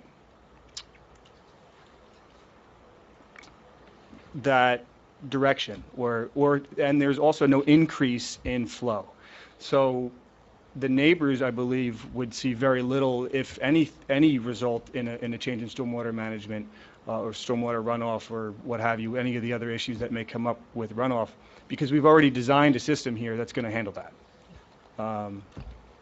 It's on the plan. It's one of the things that I do need to provide a little more information to your engineer. So. Have you had community meetings with the neighbors to explain this to them? No, but I suspect that there's some people behind me where we might get that opportunity today. In front of it a little bit more and just sat down with the neighborhood and just kind of. Understood.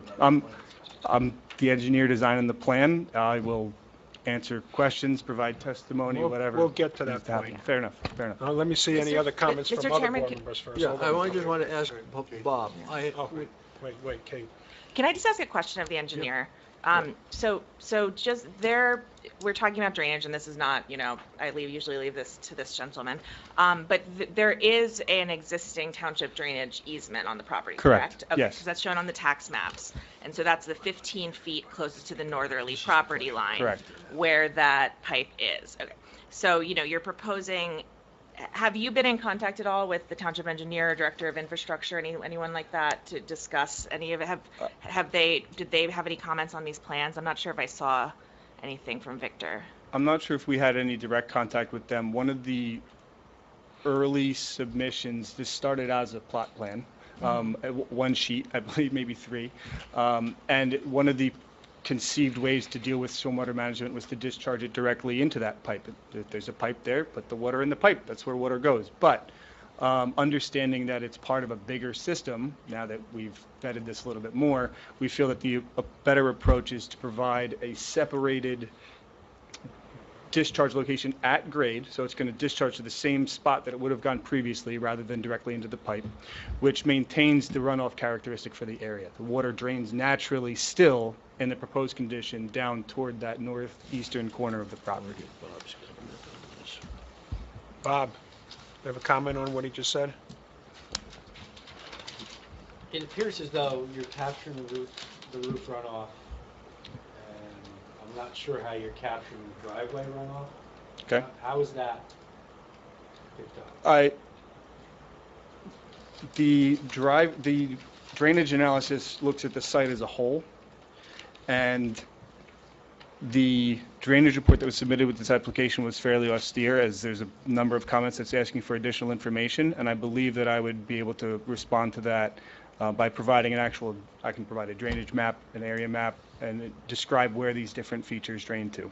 In general, the area between Mount Drive and the face of the building drains, and it's still a wooded area, drains toward one of those two catch basins that's in front of either the open deck or off to the north side of the property, north side of the structure.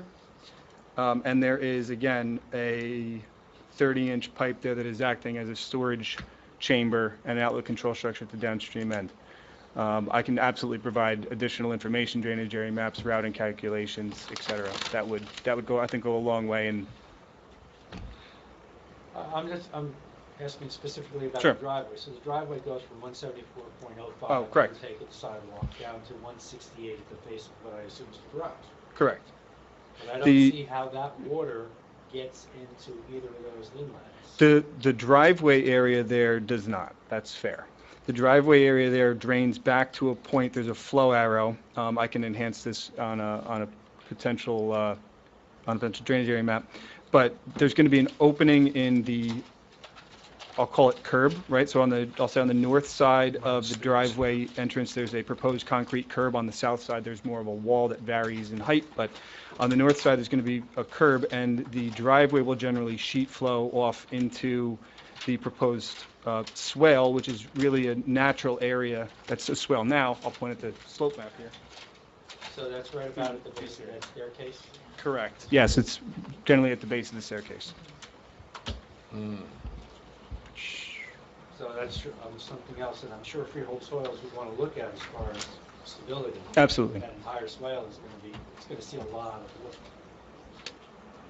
Yeah. All right. Bob, anything else? I'm going to just go down the line with all the board members. Go ahead, John.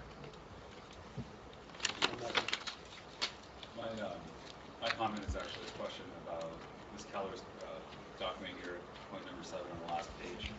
Talks about bulk C variance and meeting some requirements. Can you guys comment on that and see, 2 points here, undue hardship and also, the benefits of granting the variance versus the property outweigh detriment? Can you guys comment on those? I don't have the advantage of having Ms. Keller's report in front of me, but if you're asking to provide specific planning testimony, That's what it is. I'm going to have to punt. I'm a licensed engineer in the state. I'm not a licensed planner. But just to touch on that point a little bit, one of the purposes of an undersized lot, undeveloped lot, is the hardship requirement, and part of satisfying that requirement is doing those buy-sell notices. Essentially, we're trying to make this lot into conformity with what the zoning standards are, given that nobody was willing to either give some of their land for purchase or purchase the site itself. That satisfies that criteria. And then as it relates to the site itself, unfortunately, you need a unique person or a unique builder to come into this site. So although it has sat there for many years undeveloped, they just didn't have the right applicant to come before the board and get the approval. So it's going to be a costly endeavor to develop the site. Nobody's saying that's not going to be it. It's not as easy as a flat piece of property, but Holmdel's not a flat land, so we're taking what we can get with regards to the site. Okay. Just follow up on that. Related, the last sentence there is the board must be satisfied the granting of the variances would not cause substantial detriment to the public good or substantially impair the intent and purpose of the zone plan and the zoning ordinance. She didn't mention the master plan, but you can throw that in there as well. Do you anticipate providing planning testimony that would address that? Because I think it's on you folks to argue for your case, and that's going to be essential. Understandable. And all these points that everybody's bringing up are all valid, and I pretty much agree with most of them. The other thing that I think of is I've been on these boards for the last 20 years, so plus, and I've seen people come back after a brand-new home was put up with requests. So I'm looking at this property, and I'm feeling sorry whoever buys it, because they really can't do anything else with this property without coming back to this board to ask for us. So, yeah, you build it and you leave it, but then the next person inherits and they come back.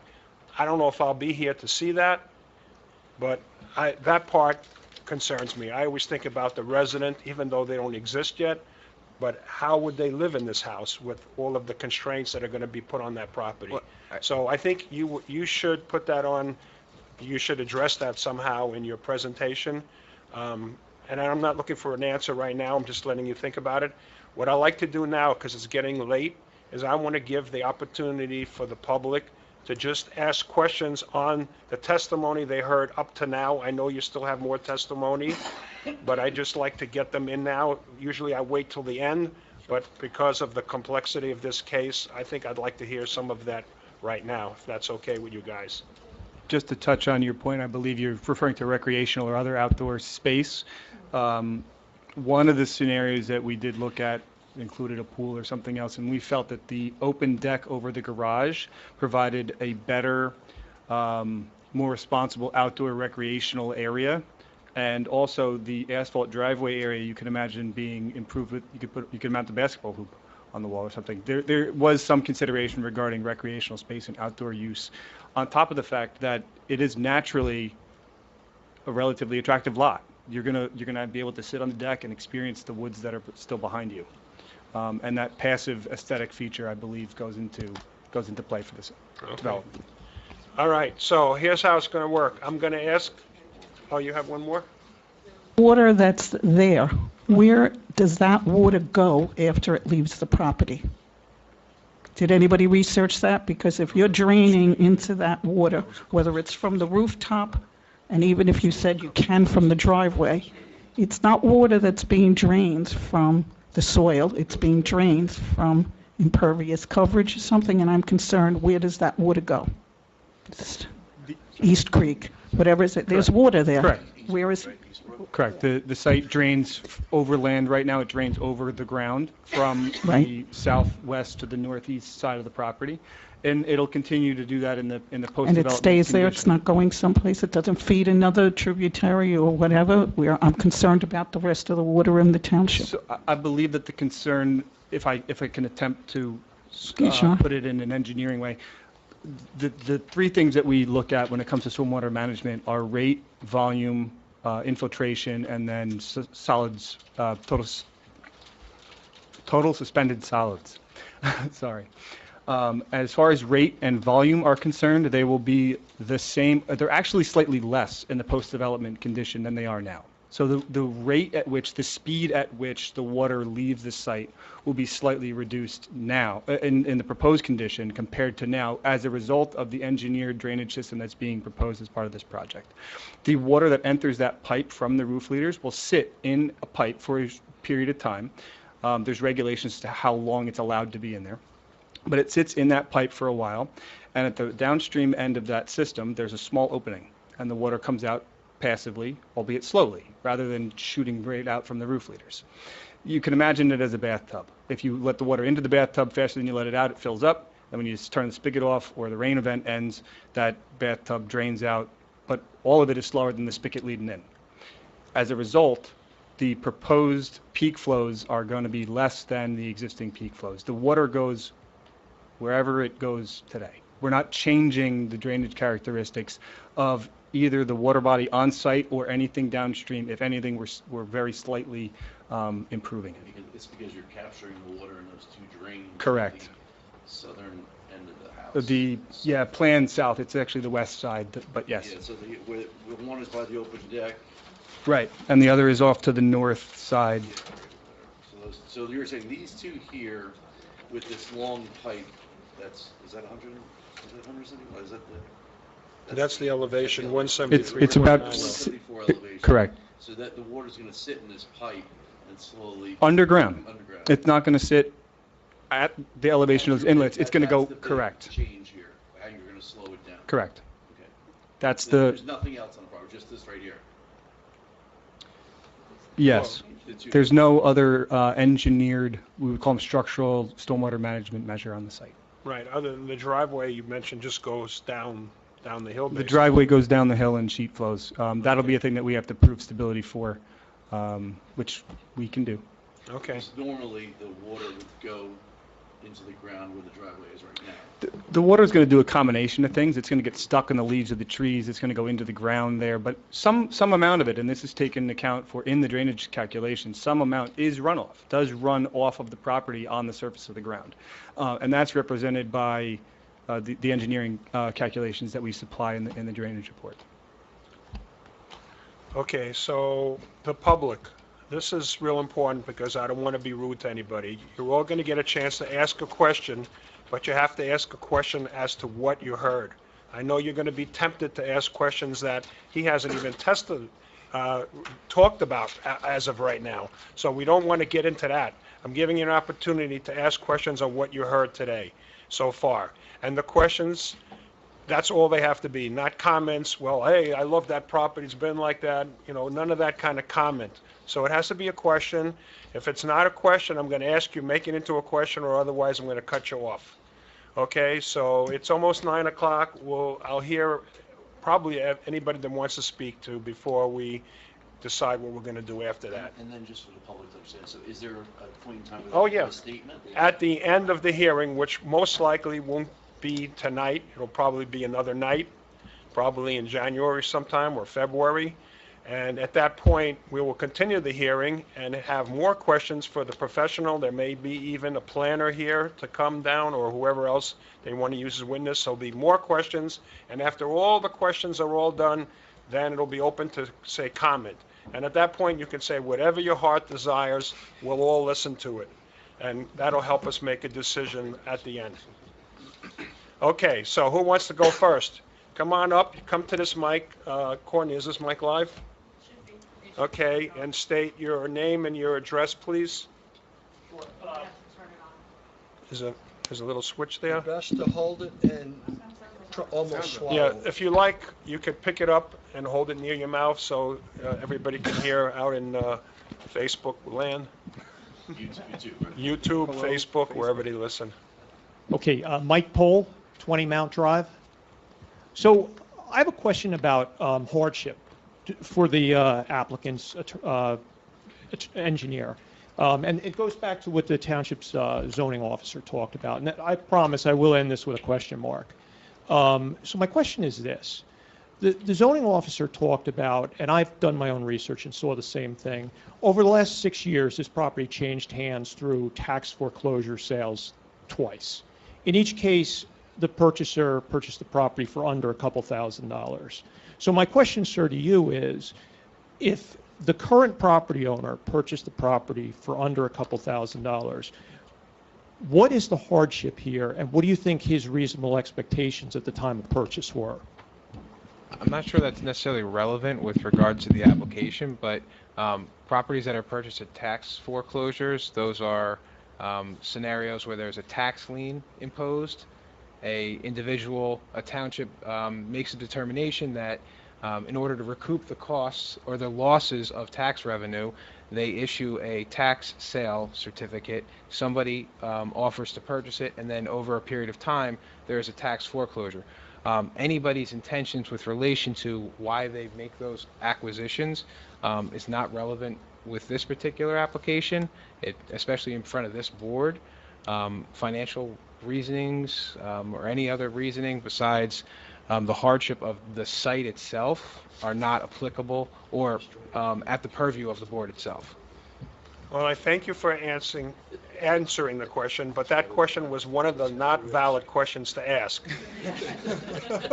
And I didn't want to cut you off, I gave you that, but what he did, don't do it anymore, because the next person I will cut off. Yeah, Because and we never talked about that at all, so that shouldn't be a question that should have been asked. And just to reiterate, even if they had put on planning testimony, financial considerations is not part of the board's consideration get of a it. hardship I variance. get it. Just want to put that on So the that was record. nice that you answered it. You could have just said it's not part of it, and he answered it anyway. I try to be nice. So you were nice. Okay, next. Come on up, sir, in the back.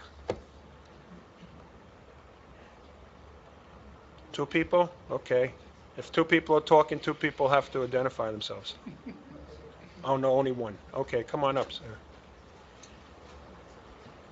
My name is Eugene McDonald, and I represent the homeowner of the adjacent property owner, Thomas McKenna. He owns lot number 25. This lot was originally known as lot number 8. So my question... Wait, come closer to the mic, sir. Okay. And what was your name again? Hold the mic if you would. Yeah, I think it's better to hold it. I apologize, I didn't hear you. Eugene McDonald. I represent Tom McKenna, Thomas McKenna. He's the owner of the adjacent property, lot number 25. So that would be adjacent on Mount Drive? That's correct. Okay, Okay? Formerly known as Parkview Terrace.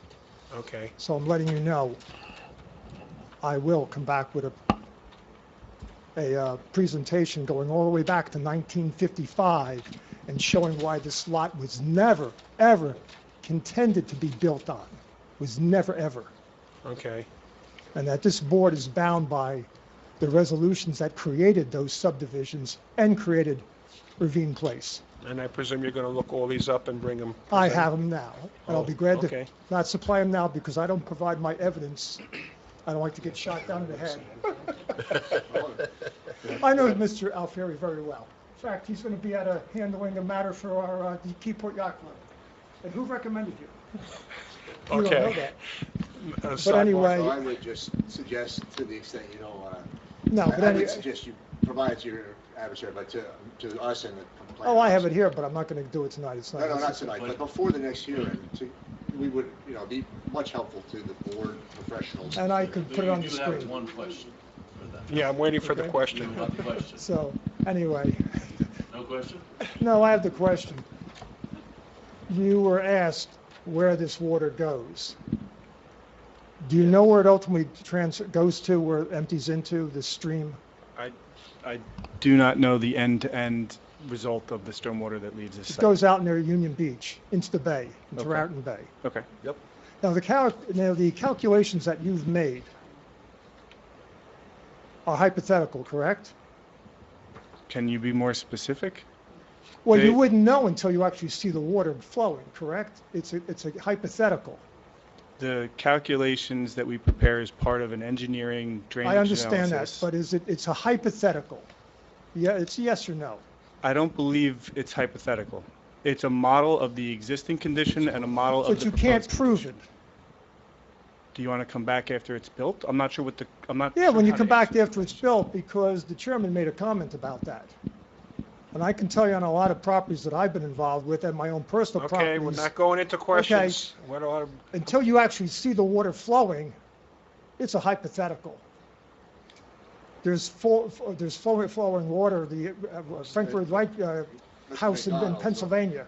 And that creek has changed over the years. I'm sorry, I have to Well, cut you off. I'd like to know whether the answer is it's hypothetical. He's going to Can you write it down, and he's going to get back to us on the next I hearing. haven't seen the calculations on any of the plans. I've looked at them. There was also a comment that you provided the profiles. They were not of what the house is going to look like. I didn't see them on the plans. That was submitted. They're Well, in the a separate architectural set. plans were submitted. They're a There separate there were set. architectural plans submitted, I think the neighbors ought to see what it looks like. and they were submitted. Yeah, They- they're all on, for they're review. all on the Okay. website, I presume, right? Anybody can go on our I didn't- website I and didn't see view them. them on there. That's okay. I'll have to check again. Maybe an oversight. You can talk to Courtney, our board secretary, and she can help you find any Yeah, the document you need. architecturals are a separate set of plans. That's all right. Thank you for your time. All right. Any other person wants to come up and ask a question? Come on up, Wes.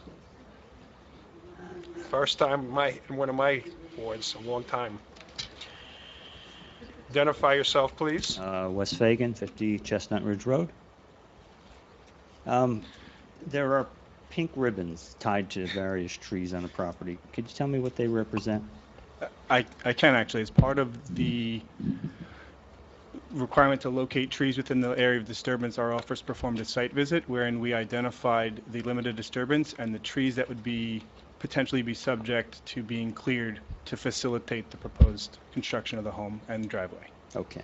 So pink ribbon indicates the tree would be cut down and it's a substantial size. Is that the idea? I believe, generally, yes. I believe the ordinance requirement is, I don't have it in front of me, but it's usually 6 inches or larger. So any tree that would be 6 inches or larger is measured at breast height within that area of disturbance. If it was going to be cleared, we tied a pink ribbon to it to keep track of them. Recently, there was a substantial beech tree that was cut. And I'm not familiar with the property bounds. Are you familiar with that tree being cut? No. A tree that was cut on the property? I don't have any knowledge, specific or otherwise, related to tree removal. So That's already taken place. I don't know. Okay, yes. Oh, crap. You have service in there. Yeah, I don't have service. Zero service. Somebody I have sending you a SOS on the message. top of my phone. Hey. Back in 1968, when this ravine place was put in, there was an owner of that property. Traditionally, when somebody takes a road, builds a road through your property, somehow or another, either through private or through condemnation, is the owner of that property compensated? I'm not sure how that's relevant to Yeah, the that's not present relevant, application. Wes, to the questionings. Should have cut you off. I heard there's going to be a provision for a small yard. I heard the word swimming pool mentioned. We are not And I proposing a wondered- swimming pool. I'll ask a question. I wonder, are there any provisions made for pool house, pool equipment shed, patio, walkways, jungle gym, tool shed, gazebo, she shed, hot tub, sports courts, or tennis and basketball courts, or a pergola? Saw one of those today. We have submitted an application with a single-family structure with the improvements that are proposed on the application itself. So all of the above that you've asked for Yes. is not part of this application. Okay, no provisions for any of those things. We have not submitted anything with regards to this application as it relates to those proposed improvements that you have noted. Thank you. Thank you, Wes. Okay, anybody else like to come up, ask a question? Come on up. Name and These are address? actually questions. Name and address, excuse me? Janet Jackal, 31 Stony Brook Road. Okay. I'm sorry, can you say that again? Is this your name slowly? Janet Jackal, 31 Stony Brook Road. I have some questions that are related to what the planner mentioned. One had to do with there's a drainage easement on the north side of the property, and they wanted to know if you have, if you're going to encroach on that in any way. I looked at your drawing, and it appears that you would be, and in fact would be removing trees in that area. Is that correct? The extent of the disturbance within that drainage area is the outfall for the proposed stormwater management improvement system. If we need to relocate it slightly so as to be outside of that easement entirely, we would entertain that conversation. I believe would it be appropriate with your city or your township engineer or the whom we briefly touched on the use of that pipe, and we decided not to directly connect to it. Right. We are looking at, let me flip to the sheet, it's easier. Just gotta talk to the township. We have a person that's Public Works. His name is Victor. Why don't you talk to Courtney and she'll direct you to whoever you need to talk to. That would be the easiest. Will do. Thank you. Instead of me starting to list people's names. Bob, would Victor be the appropriate person, or? It would be Yeah. both the township engineer and director of infrastructure. Yeah. Yes. Were you going to show us the plan? Yes, so I can't really have can I borrow that mic, I guess? And also point the plan? You could use this where I put the distances on it. They don't have that engineered. Like I said, a big version over here, and then we don't have to mark it as an exhibit, so. All right. So I believe the area in question is, there's a dotted line here that represents. Would you mind just flipping over if you go on the other side? Yeah, maybe stay on the other side by the door there. I make a better door than a window. What page you on? Yes, I'm on page, should be 3 of 8 of the set that was submitted.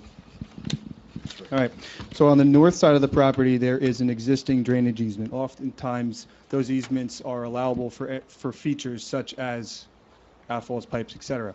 If this is not an acceptable location for this outfall, we would reorient it slightly so as to be outside of that easement entirely. I do not foresee that as being an issue that we couldn't tackle as part of a minor revision to the plan, should the director of DPW and the engineer's office require it. The pipe that's coming out from the bottom? The proposed pipe is, the original pipe's way up here. And is there another one down below? I thought there was 2 pipes. Well, there's 2, but there's one here, which is to the east side, that runs out toward Ravine Place, perpendicular roughly to Ravine Place. The second one starts here and ends, I suppose, at an inlet that's in Mount Drive. I believe I've answered the question. The question was related to the outfall, the easement, and the clearing. Oh, okay. Because you also show in, I think it's. I can flip to page 2. Before that, you show tree removal. And Correct. you're removing trees that are right in that easement, and in fact, they appear to be right on top of the pipe, although it's hard to know how accurate that is. I agree with the statement that we are removing trees in that area to facilitate the proposed development. And that. It's a drainage easement. It's in an existing drainage easement. From the easement. But for correction, it's not a It's conservation a drainage easement. easement It's a area. drainage easement. Correct. It's not a conservation easement area, which is where you would typically find restrictions on the cutting of trees. Arguably, the drainage easement being more cleared would facilitate future access to repair the pipe. Now, we're not just going to clear it just to clear it, but drainage improvements located in a drainage easement seem to make sense, and that's why we proposed it where we did. Because this is 160. Is it possible to ask a second question? Yeah, sure. Okay. You probably need the mic. Oh, yes, thank you. I have a loud voice, but not that loud. There was also a question about wetlands. And in the engineer's report or comments, they mentioned that this area had a lot of wetlands, as did the planner. And you had a letter of somebody who looked at it and said it wasn't wetlands. Has that been checked out with the DEP? Because I have looking at a map that came from the DEP that designates this as deciduous wooded wetlands. So can you deal with the discrepancy, or have you checked with the DEP to know how they designate that land? The short answer to that question is no. The Environmental Technologies, Inc. went out, reviewed the site based on what would be the DEP's requirements for delineation of a regulated feature, such as a wetland transition area, or riparian zone, as it relates to this site, and confirmed that the proposed development was outside of any area which could be considered regulated. Hey, let me ask a The question. DEP's maps tend to be very generic in their they're not site specific. But Bob, are they required to get any kind of DEP official? I mean, they got some company that gave us an evaluation, but do we get the DEP? We could recommend that they acquire a JD, jurisdictional determination, from DEP. Are you planning to do that? We were not planning on doing it, but if it's a requirement for the approval, we have no objection to do so. I would think you would think that it is based on all the comments you're hearing. We were hoping the letter would have a little bit longer leg than it seems to have. They did an investigation, confirmed it, but it seems that there's a desire to have written evidence from the DEP Official. or otherwise. To me, a company that you're paying to do something, to me, is not official. A government agency is official to me, personally. I would agree it'd be appropriate to have an official LOI. Understandable. Thank you. Okay, any other questions from the public? Are you coming up, sir? Yes. Okay, come on up. Hi, I'm Ken Savoy. I live 13 Mount. I live directly across the street from where this house would be. So my question to you is, so the drop off, to your point earlier, is quite dramatic from the street. I mean, it's a cliff, like a ski slope, I would say. Is this home going to sit, what am I going to look at? The second floor of the home? Is it going to drop off that dramatically? Is it going to be raised? You know, how is that going to look?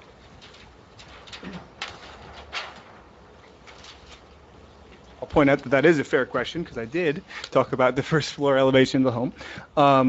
The first floor elevation for the home is at roughly an elevation of 178.6. The street elevation at Mount Drive is 183.25. So the first floor, the first floor of that home is going to be roughly 5 feet below the street itself. Now, there's provisions for dealing with the runoff that would come into that direction, hence the inlets and the grading and whatnot. But no, I don't believe that you'd be looking at the second floor of the home. It would be slightly depressed. It's also 40 feet deep in a heavily wooded area. So the visual impact of this home is probably fairly muted from across the street. Okay, and then my second question is, could you detail a little bit more about the retaining wall, where it's going to be, how that's going to look, and how that's going to affect the lot? Sure. The retaining wall is proposed generally on the south side to facilitate the construction of the driveway and the turnaround or the parking area just outside the proposed garage. The top of wall elevation for that wall that's protecting that driveway is designed to be at grade. So we're not building a wall up to protect, or that you would see. The top of that wall is also, I believe, about 2 or 3 or 4 feet, depending on where you're standing on Mount Drive, below the street elevation. So from the outside looking in, if you can see the wall, it would also be fenced, because being as tall as it is from the opposite side, there's going to be a need to provide fall protection, so we're going to fence it. It's not going to look a lot different than you would if you had a fence along the side yard of your house and any other portion of this development. Okay, my last question is, and I think it was kind of raised earlier, is the safety of the lot. I mean, if I look at this drop-off, so dramatic of a drop-off for the folks, the future people that would be owning this home. To me, from a safety perspective, how is that being accounted for in this? Okay.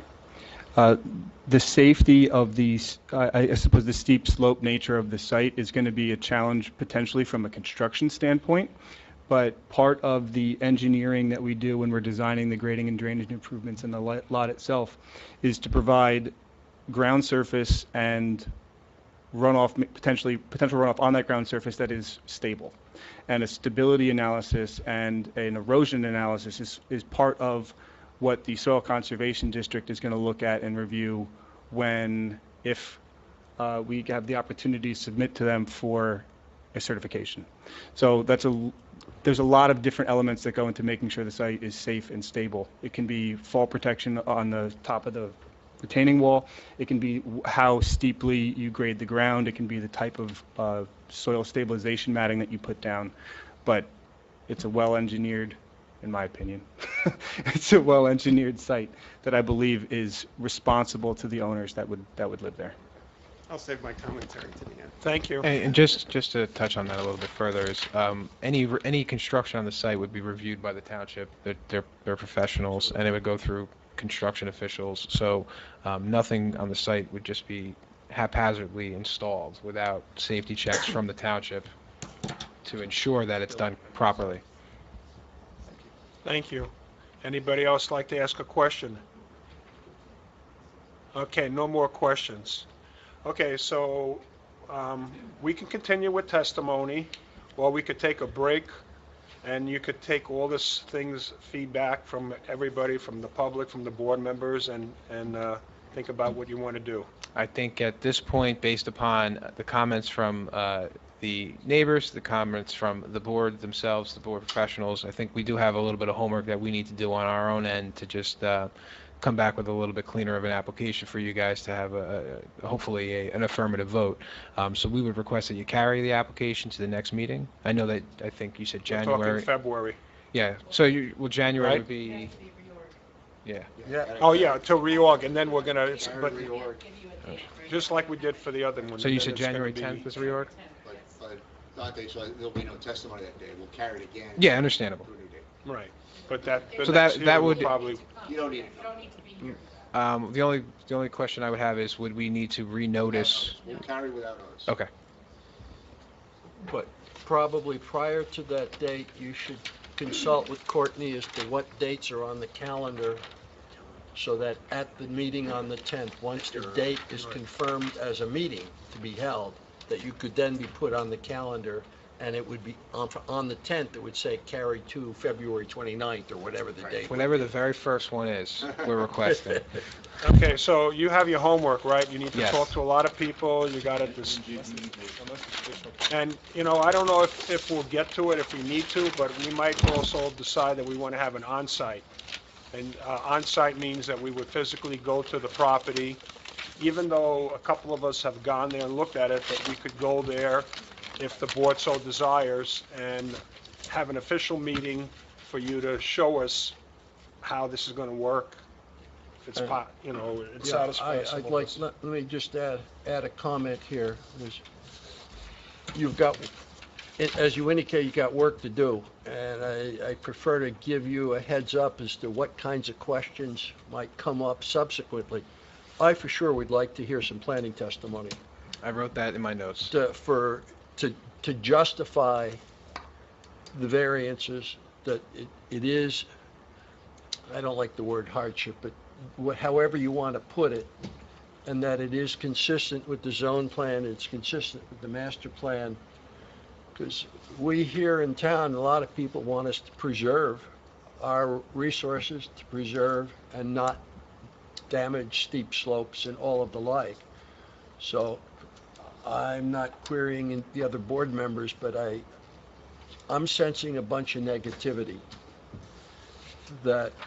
and there's a limit to how far you guys want to go and the applicant in spending money on something that may or may not go anywhere.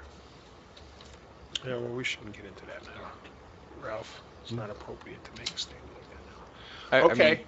Any other comments from The board, any things that you'd like to see them try to talk about at the next meeting? Well, no, again, I said it a couple times, it's the NJDEP, like environmental protection, see to have the drainage and the runoff, and just understand that a little bit better. Well, with regards to that, obviously, filing anything with the DEP and getting a response, it's going to be a condition of the approval because we can't, there's no quick It takes turnaround with months. the DEP.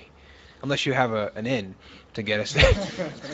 But maybe consider having your environmental person who submitted that letter Yes. show as a witness, at the next hearing as possible to address some of those concerns. I'm not telling you to, what to do, but that may help. I appreciate it, Maria. Do you have any other things you want to give them, any other comments? Professionals, anything you'd like to see that they have for our next meeting? I would certainly recommend reaching out to the township engineer and director of infrastructure about those I got on-site that. drainage facilities. Planner, Kate? I would recommend a professional planner testify. Okay. All right, so you got a lot of homework. I like homework.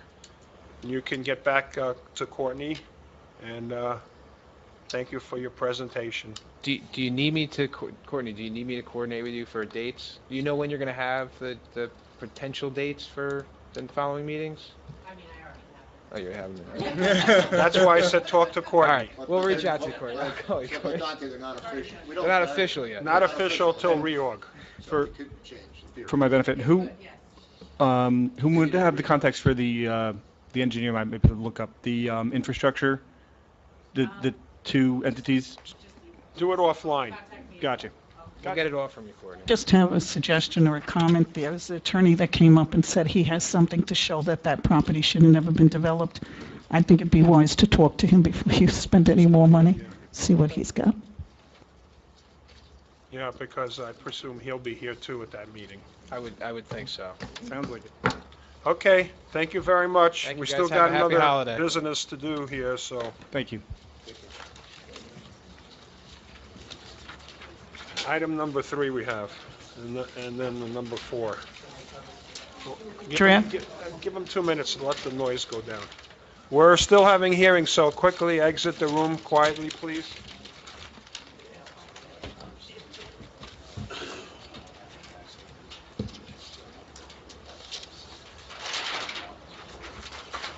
All right, Francine.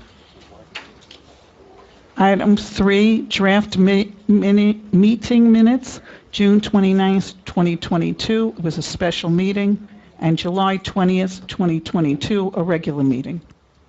Courtney, who's eligible for these?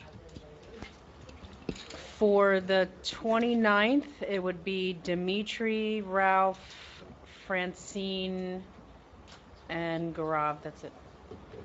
And then for the other one, Dimitri, Ralph, Jason, Francine, and Gaurav. Okay, so they're different. So, they're so let's do one at a relatively time. The June 29th meeting, did anybody get a chance to review it? Yeah, I Hopefully you looked at did. it, it was fine. I move we approve it. Anybody else comments? Okay, voice vote should be sufficient. All in favor? Aye. Okay, next one, the 20th. Any Um, comments from that one? Look, it was Jason's- also brief and it was fine. That was all of that preceded Courtney, so we have Loretta to thank. I move we approve them. Nobody questions? Okay, voice vote, all approve? Aye. Aye. Okay, done. Number 4. Memorializing resolution, New Horizon Properties LLC, 494 Middle Road, preliminary final site plan, number 219-3, Block 56, Lot 1. Applicant granted an extension of time for an approval to develop the property as a convenience store with a fuel service facility. The property presently consists of a one-story masonry building garage. The applicant proposes to demolish the existing structure on the property and construct a 3,000 square foot convenience store and fueling area consisting of 6 fuel pumps. Thank you. Marty, you want to comment on this? It's a simple, 1-year extension from the date of the original expiration date, and applicant's council approved also. There's nothing really other than, it's just a 1-year extension. So there's nothing else in there. It's their first extension. It's their first of up to 3, subject to the board granting it. I move we approve. Second? I'll second it. Okay, roll call? Mr. Afanatopoulos? Yes. Dr. Blumenthal? Yes? Mr. Burkle? Yes. Ms. Campus? Mr. Giampolo? Yes. And Dr. Shaw? Yes. Okay, professionals, any report from you guys? No reports, Mr. Chairman? No. Nope. Okay, can I have a motion to adjourn the meeting? So moved. I'll second it. Okay, meeting adjourned. Thank you, everybody. Thank you.